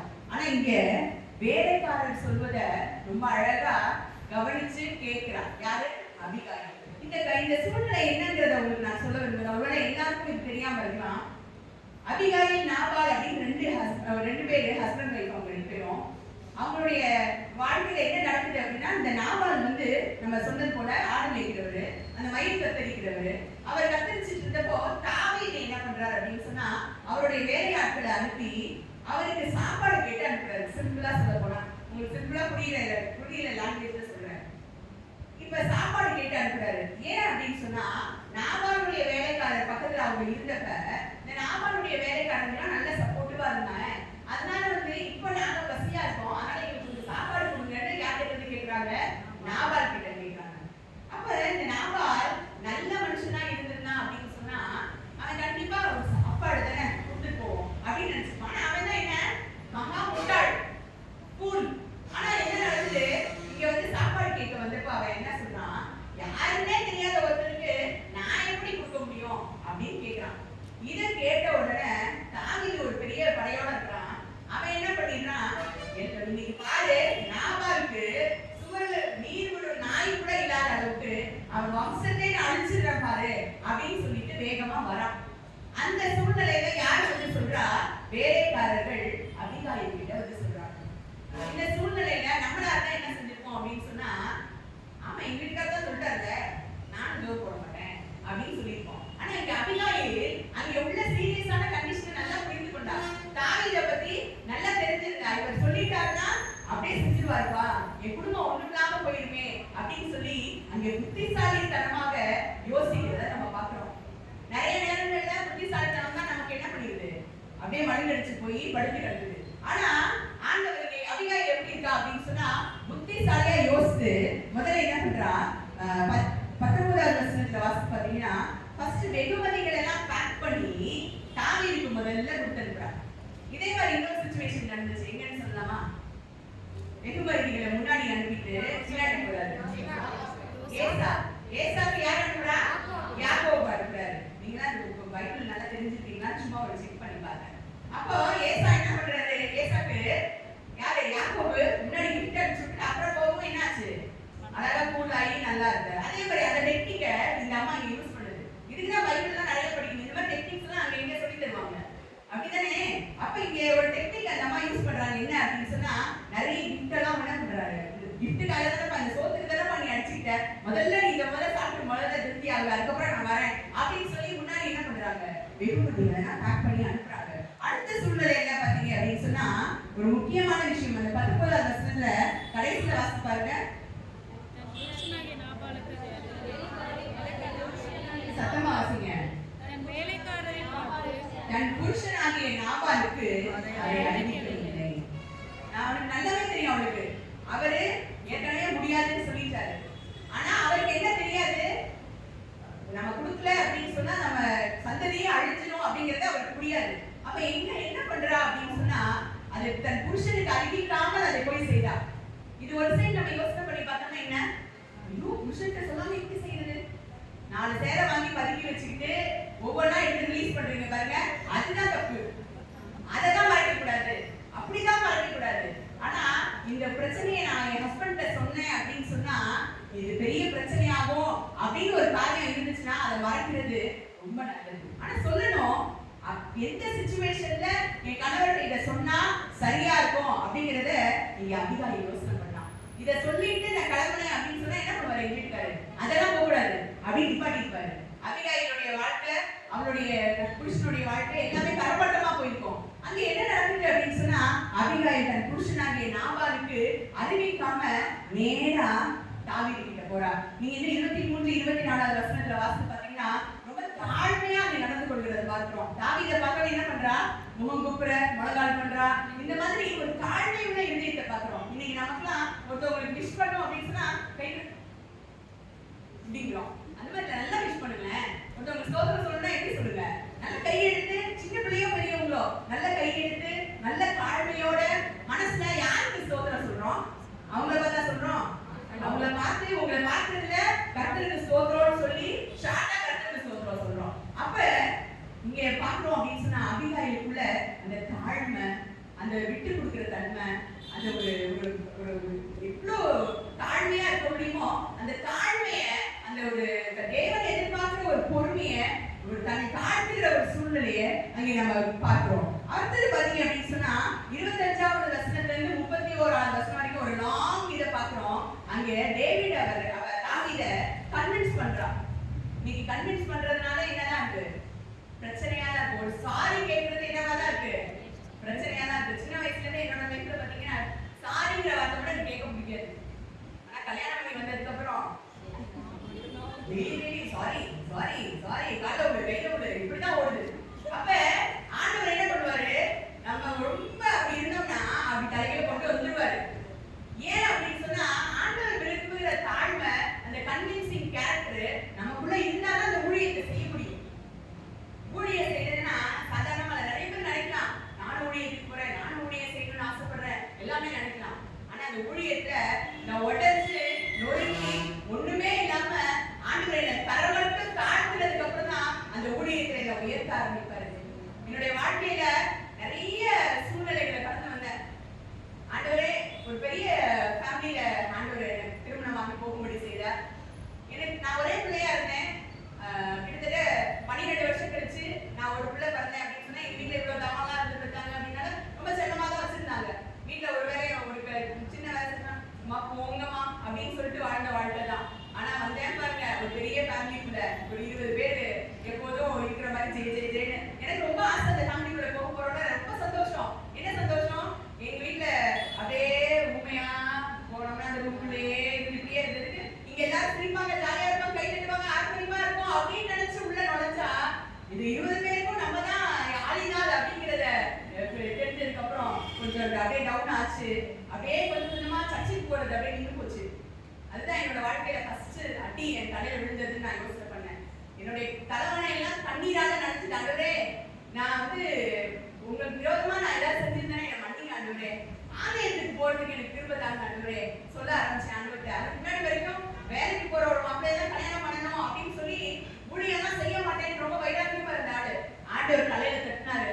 ஒப்பு கொடுக்க ஆரம்பிச்சேன். ஆண்டவரே வேணாம் ஆண்டவரே, சர்ச்சுக்கு போறதுக்காக அட்லீஸ்ட் எனக்கு வழி தரலாம் ஆண்டவரே அப்படின்னு சொல்ல ஆரம்பிச்சேன். சர்ச்சுக்கு போக விடாத ஒரு குடும்பம்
இருந்துச்சு சுகர் லெவல்.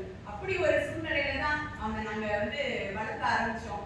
இந்த சூழ்நிலையில கூட நான் ஊழியத்துக்கு வரேன்னு சொல்லி ஒப்பு கொடுக்கவே இல்லை ஆண்டவர்கிட்ட. எங்க அம்மா சொல்றாங்க ஹாஸ்பிட்டல்ல வந்து, நீங்க 2 பேரும் ஊழியம் செய்யறேன்னு ஒத்துக்கோங்க, ஆண்டவர் நிச்சயமா இதுல இருந்து ஒரு பெரிய விடுதலை கொடுப்பாருன்னு என்கிட்ட வந்து சொல்றாங்க. நான் அப்ப கூட ஒத்துக்கலமா, பேசாம வேலையை பாருங்க, நான் உடஞ்சு போயிருக்கேன், இப்ப போய் இதை வந்து சொல்லிட்டு இருக்கீங்க அப்படின்னு சொல்லி எதுக்காக பேசினவங்க ஊழியத்துக்கு ஒப்பு கொடுக்கல. ஆனா எனக்குன்னு நாளைக்கு என்ன செய்வோங்கிற சூழ்நிலையில, புரியாத ஒரு சூழ்நிலையில, ஒரு வேதனையான சூழ்நிலையில ஆண்டவரும் 2-3 சிச்சுவேஷன் அனுபவிச்சு பட்டாரு. ஆண்டவர் ஊழியத்தை செய்ய மாட்டேன் வைராக்கியமா இருந்தேன். என்னோட சூழ்நிலை எப்படி இருக்கு, போங்க ஆண்டவரே, என்னால செய்ய முடியாதுன்னு சொன்னேன். எங்க அப்பா படுத்த படுக்கை ஆயிட்டாங்க, ஒரு பெரிய ஆக்சிடென்ட்ல மாட்டிக்கிட்டாங்க. அந்த சூழ்நிலையில கூட நான் எந்திரிச்சு ஆராதனை நடத்த மாட்டேன்னு சொல்லிட்டேன், ஒரு பிரசங்கம் பண்ண மாட்டேன்னு சொல்லிட்டேன். ஆனா ஆண்டவர் எப்ப என்னை தலை கட்டினாரோ அந்த சூழ்நிலையில, ஆண்டவரே நான் உங்களுக்கு ஊழியம் செய்யற ஆண்டவரே, நான் உங்களுக்கு ஊழியம் செய்யற ஆண்டவரேன்னு சொல்லி ஒப்பு கொடுக்க ஆரம்பிச்சேன். என்னுடைய ஊழியத்துக்குன்னு நான் எப்ப ஆண்டவருக்கு ஒப்பு கொடுக்க ஆரம்பிச்சனோ, என் மகனை அவர் வளர்க்க ஆரம்பிச்சாரு. என் பிள்ளைய குறித்ததான கவலை என்னை ரொம்ப பாட்டுச்சு. நான் குடும்பமா அழுதுட்டே இருப்போம், ஆண்டவரே ஏன் என் பிள்ளைக்கு இப்படின்னு. அப்ப ஆண்டவர் சொன்னார் ஒரு வார்த்தை, இன்னைக்கு ஒரு ஹைலைட்டான வார்த்தையா அதை நான் உங்களுக்கு சொல்ல விரும்புறேன். என் கிருபை உனக்கு போதும், என் பலவீனத்துல என் பலன் பரிபூர்ணமாய் விளங்கும்னு ஆண்டவர் சொன்னாரு. உங்க வாழ்க்கையிலே அதேதான். எப்பேற்பட்ட சூழ்நிலை வந்தாலும் ஆண்டவர் உங்களை பார்த்து சொல்லுகிற காரியம், என் கிருபை உனக்கு போதும். ஆண்டவருடைய கிருபை உங்ககிட்ட இருந்துச்சு அப்படின்னு சொன்னா, எந்த பலவீனம் வந்தாலும், சரீரத்திலையும் சரி, ஆவியிலையும் சரி, ஆத்மாவிலையும் சரி, எப்பேற்பட்ட பலவீனம் வந்தாலும் அந்த பலவீனத்துல உங்களை சுகப்படுத்துவதற்கு, உங்களை தாங்குவதற்கு அந்த கிருபை மட்டும் போதும். இந்த அபிகாயில் என்ன பண்றா, அவருடைய வாழ்க்கையில நான் சொல்ல போது கன்வின்சிங் கேரக்டர். அவ போய் கிட்டத்தட்ட 6-7 வருஷமா தாவீது என்ன பண்றா, கன்வின்ஸ் பண்றா, சரிப்படுத்துறா, அவ கோபத்தை தணிக்கிறா, இந்த மாதிரி தாழ்மையா பேசுறா, தாழ்மையா காலில் விழுறா. இந்த சூழ்நிலையெல்லாம் வரணும் அப்படின்னு சொன்னா நம்ம என்ன பண்ணணும், நிறைய மாறணும். இந்த மாதிரி ஒரு சூழ்நிலைக்குள்ளாக நம்மளை மாத்தணும். எப்பவுமே நான் ரொம்ப கெட்டு, நான் ரொம்ப அப்படி, நான் ரொம்ப இப்படின்னு சொன்னீங்கன்னா என்ன ஆகும், அப்படியே தான் இருக்கணும். ஆண்டவருடைய ஊழியம் செய்யணும்னா உடைக்கப்படணும். நிறைய நேரங்கள் ஆண்டவர் என்ன பண்ணுவாரு, இந்த உடைச்சுதான் உருவாக்குகிறது. என்னுடைய வாழ்க்கையில ஒரு பெரிய உடைப்பு உடைந்தது. அதுதான் என்னுடைய மக்களுடைய வியாதி. அந்த வியாதியில நான் அழுது போய் நான் யோசித்தேன், வெளியில தெரியுற மாதிரி ஒரு வியாதியா இருந்துச்சுன்னா நம்ம என்ன பண்ணுவோம், ஒரு கை கால் மூலமா பிறந்திருந்தா என்ன பண்ணுவோம், அவனோட காலை கூட சுமக்கிற மாதிரி இருந்திருக்குமே. ஆனா இன்னைக்கு அவன் இண்டிபெண்டா என்ன பண்றான், ஈஜிப்டுக்கு போனான், அதுக்கப்புறம் பாத்தீங்க அப்படின்னு சொன்னா இந்தோனேஷியா போனான், இப்படி எல்லா கண்ட்ரீஸும் டிராவல் பண்ற அளவுக்கு ஒரு இண்டிவிஜுவல் பர்சனா ஆண்டவர் அவனை வச்சிருக்காரு. ஆண்டவருடைய கிருபை மட்டும்தான் இல்ல, ஆண்டவருடைய தயவு மட்டும்தான். ஆண்டவருடைய தயவு தான் என்னையும் உயிரோட வச்சிருக்காரு. அந்த கோவில்ல அன்னைக்கே செத்து போக வேண்டிய என்னைய கர்த்தர் ஜீவனோட வச்சிருக்காரு அப்படின்னு சொன்னா அவருடைய கிருபை தான். அந்த கிருபை யாருக்கு கிடைக்குதா, தாழ்மை உள்ளவர்களுக்கு தான் கிருபை கிடைக்கும். நான் ரொம்ப பெருமையாவே இருந்தேன், ரொம்ப கெத்தாவே இருந்தேன், நான் பெரிய ஆளுமே நான் சொல்லிட்டு இருந்தேன் அப்படின்னு சொன்னா அந்த கிருபை என் வாழ்க்கையில கிடைக்கவே கிடைக்காது.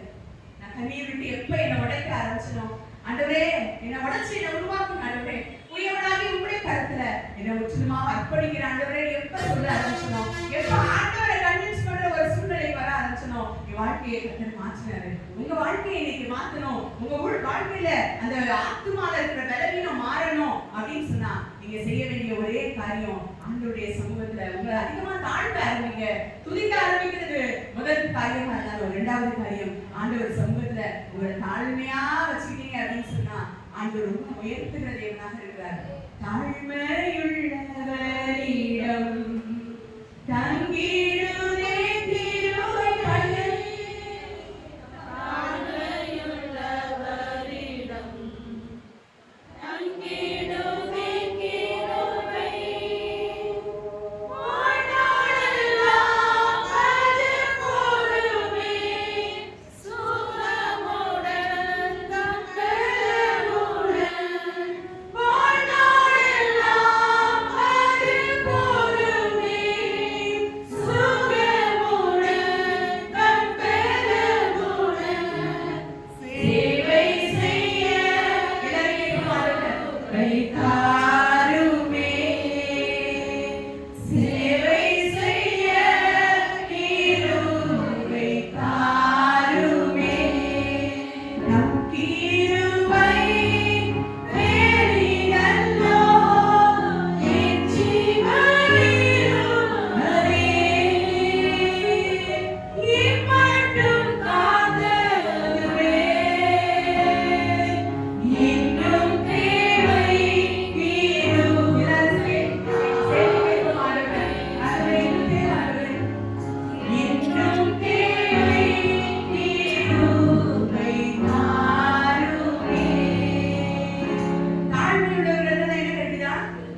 இருந்துச்சு அப்படின்னு சொல்லி பாத்தீங்கன்னா, அவள் போகல அப்படின்னு சொன்னா அங்கே அன்னைக்கு எல்லாமே அழிஞ்சு போயிருக்கும்.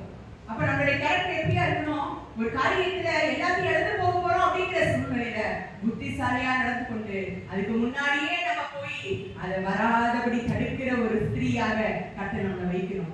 நம்மளுடைய வாழ்க்கையில எப்பேற்பட்ட சூழ்நிலை வந்தாலும் அந்த சூழ்நிலையை அழகா டேக்கிள் பண்ணக்கூடிய ஒரு கிருபை இந்த யார்கிட்ட இருந்துச்சு? அபிகாயில் கிட்ட இருந்துச்சு.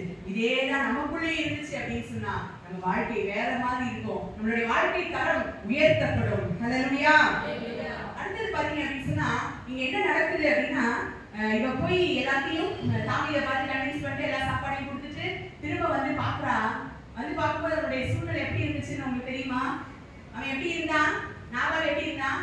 நல்லா குடிச்சு வெச்சு நல்ல பெரிய பெரிய ட்ரீட் நடக்குது. எல்லாரும் சேர்ந்து குடிச்சு வெள்ள கும்மாள போட்டுட்டு வீட்டுல இருக்காங்க.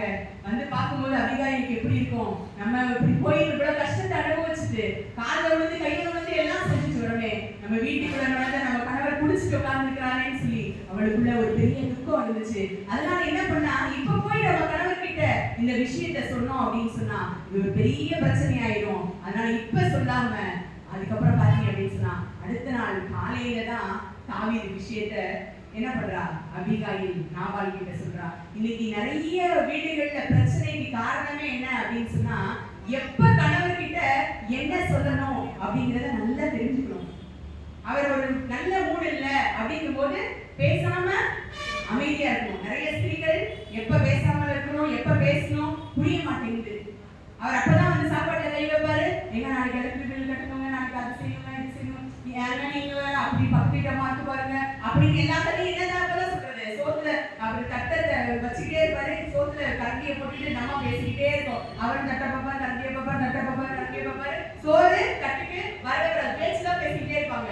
அப்படி இல்லாதபடி என்ன பண்ணணும், எப்ப சொல்லணும் அப்படிங்கிற ஒரு நிறைய மாமியாருக்கு இதுதான் கோபம் மருமகள்கிட்ட.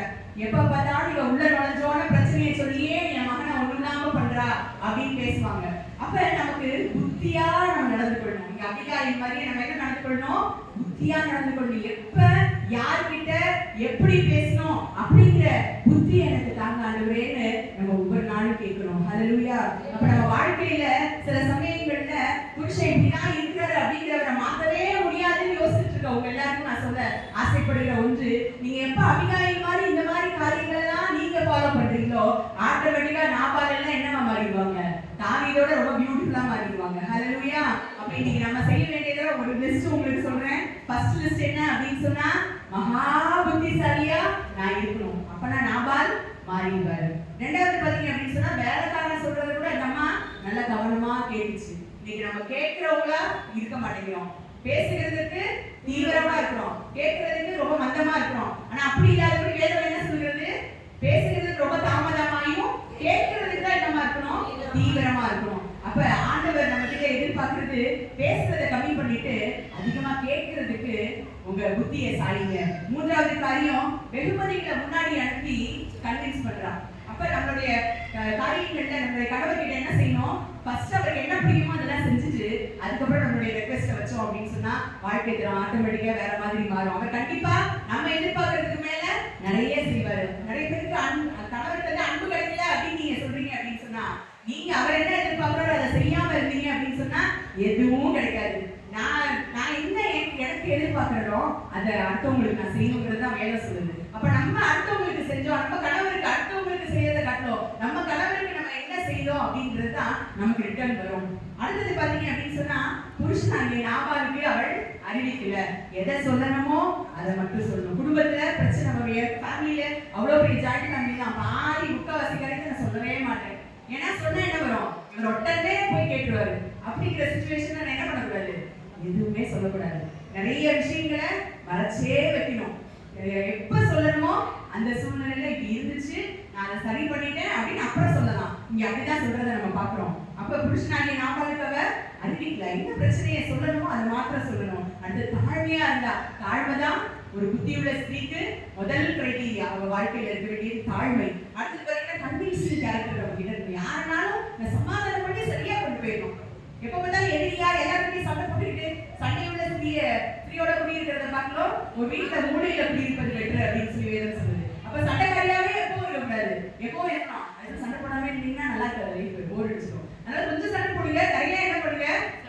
கன்வின்சிங்கா இருங்க. நிறைய ஹஸ்பண்ட சில விஷயங்கள் என்ன பண்ணுங்க, கொஞ்சம் கன்வின்ஸ் பண்ணிக்கிட்டே இருங்க. அவருக்கு பிடிக்கலையா, நீங்க செஞ்சுட்டீங்களா, சரிங்க சாரிங்க, கன்வின்ஸ் பண்ணுங்க. ஆண்டவர் உங்களை ஆசீர்வதிப்பாரு, உங்களை இன்னும் உயர்த்துவாரு. அடுத்தது பாத்தீங்கன்னா அவ போகல அப்படின்னு சொன்னா அங்க ஒரு பெரிய இழப்பு அவர் பார்த்திருப்பா.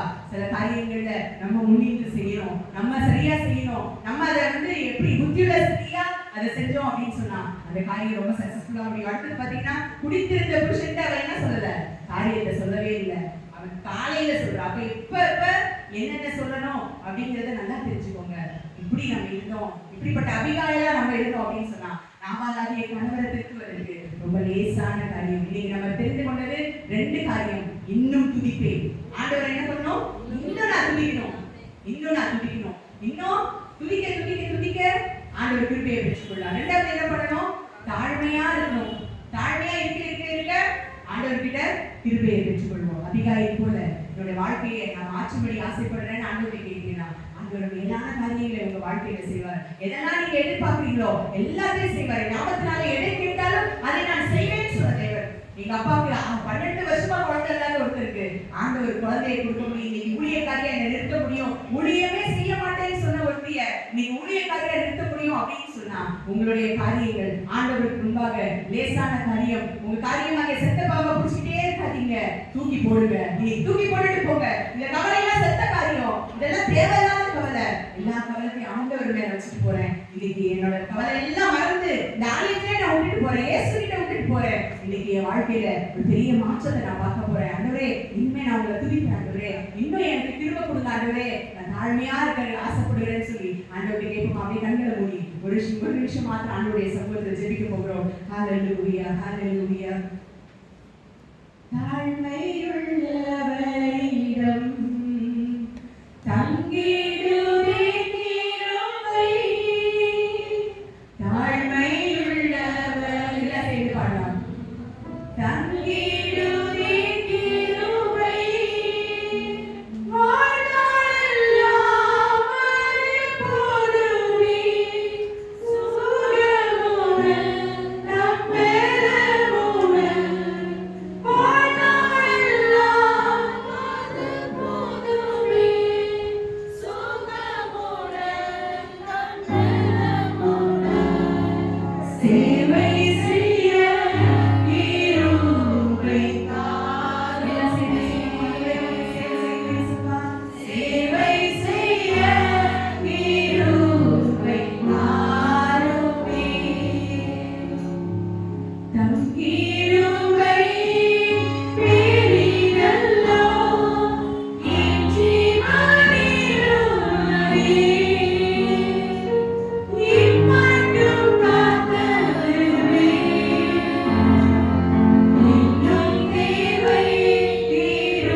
சத்தத்தை அல்ல கர்த்தாவே, மனுஷியாக நான் இங்கே வந்து பேசுற கர்த்தாவே, நீ சொன்ன வார்த்தைகளை மாத்திரம் பிள்ளைகளோடு நான் சொல்லியிருக்கிற கர்த்தாவே, நீ ஒவ்வொருவரோடு இடைப்படும்படியாக ஜெபிக்கிற கர்த்தாவே, இந்த இடத்துல பலவீனத்தோடு வந்திருக்கிற ஒவ்வொரு பிள்ளைகளையும் உடைய கரத்தில் ஒப்புக் கொடுக்கிற கர்த்தாவே, எப்படிப்பட்ட பலவீனமா இருந்தாலும் சரி கர்த்தாவே, சரீரத்தில் ஒருவேளை பலவீனத்தோடு வந்திருக்கலாம் கர்த்தாவே, இப்பொழுதே கர்த்தருடைய வல்லமை அவர்களுக்குள்ள பாய்ந்து செல்லும்படியாக நான் ஜெபிக்கிற கர்த்தாவே, உடைய சுகமளிக்கும் அற்புத வல்லமை ஒவ்வொருவருக்குள்ளும் பாய்ந்து செல்வதாக. எந்தெந்த சரீரத்துல எந்தெந்த இடத்துல வியாதிகள் இருக்குமோ, எந்த இடத்துல பிரச்சனைகள் இருக்குமோ, எந்த இடத்துல அனைவரை சுகவீனங்கள் இருக்குமோ, இப்பொழுதே அது மறைந்து போவதாக இயேசுவின் நாமத்தினால. இப்பொழுதே தேவன் பலவீனத்திலிருந்து விடுதலையாக்கப்பட்டாய் என்ற வார்த்தையின்படி கர்த்தாவே, இந்த இடத்துல யாரெல்லாம் பலவீனத்தோடு வந்திருக்கிறார்களோ அவர்களை விடுதலை செய்கிற இயேசுவின் வல்லமை இப்பொழுதே பாய்ந்து செல்கிறதற்காக நான் உங்களுக்கு நன்றி செலுத்துகிறேன். ஆவியானவரே, வந்தவர்களமாய் அல்ல கர்த்தாவே, திரும்பி செல்லும் போது ஆண்டவரே இந்த தலைப்பிற்கு ஏற்ற மாதிரி ஆண்டவரே ஒரு பெரிய விடுதலையோடு கடந்து செல்ல உதவி செய்ய. யாரெல்லாம் மனசு உடைக்கப்பட்டு வந்திருக்கிறாங்களோ, யாரெல்லாம் மனதில் பாரத்தோடு வந்திருக்கிறாங்களோ, யாரெல்லாம் கண்ணீரோடு வந்திருக்கிறாங்களோ, அவங்க எல்லாருக்கும் ஆண்டவரே அற்புதங்களை செய்து அனுப்பும்படியாக நான் ஜெபிக்கிறேன். ஆண்டவரே, வேதனையோடு வந்திருக்கிற பிள்ளைகள் வேதனை நீக்கி சுகமாய் இருக்கும்படியாக நான் ஜெபிக்கிறேன் கர்த்தாவே.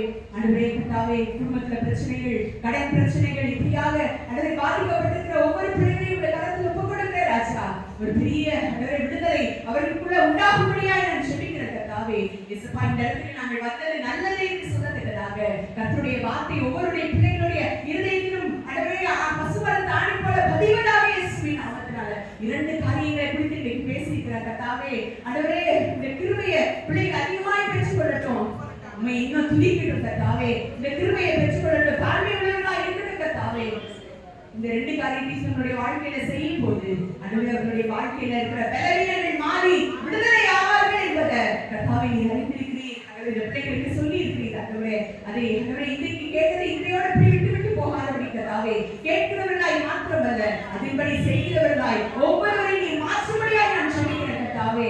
நீ வந்த பிள்ளைகள் இந்த இரண்டு காரியத்தை தங்க வாழ்க்கையில எப்பொழுதும் கீழ்ப்படியத்தக்கதாக, எப்பொழுதும் ஆண்டவரை கொண்டு செல்லத்தக்கதாக, எப்பொழுதும் தன் இதயத்துல பலகையில் எழுதி ஆண்டவரே தங்கள் கழுத்துல மாட்டிக்கொள்கிறவர்களாக ஆண்டவரை நீ மாற்றும்படியாய் நான் ஜெபிக்கிறேன். ஆண்டவரே, அருமையாக கொடுத்து ஆண்டவரே பாஸ்டருக்காக நான் ஜெபிக்கிறேன். ஆண்டவரே, அவரை ஆசீர்வதிங்க. இந்த சபைக்கு ஆண்டவரே நீ வைத்திருக்கிற ஆண்டவரே இந்த ஆண்டவரே தலைவர்களை நீங்க ஆசீர்வதிங்க ராஜா. ஆண்டவரே, குறிப்பா இந்த பெண்களை செய்து தங்க ஆண்டவரே பிள்ளைகளுக்காக நான் ஜெபிக்கிறேன் கர்த்தாவே.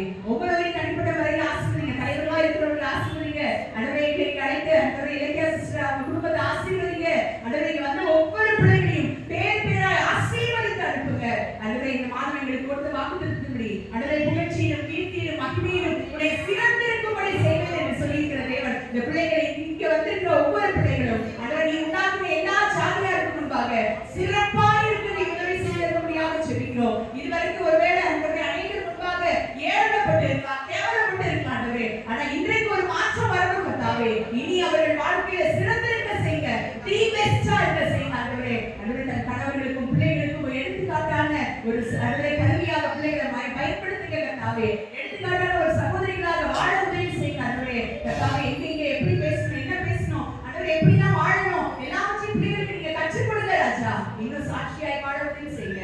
சபைக்கும் சங்கத்துக்கும் சாட்சி உள்ளவர்களாக, தேவனுக்கு பிரியமானவர்களாக ஒவ்வொருவரும் நடந்து கொள்ள நீ உதவி செய்தவர்களாக நாங்கள் ஜெபிக்கிறோம். நீர் அப்படியே செய்கிறதுக்காக ஸ்தோத்திரம். இயேசுவின் நாமத்தில் ஜெபிக்கிறோம் எங்கள் ஜீவனுள்ள நல்ல பிதாவே. ஆமென், ஆமென். கர்த்தர் உங்களை ஆசீர்வதிப்பாராக.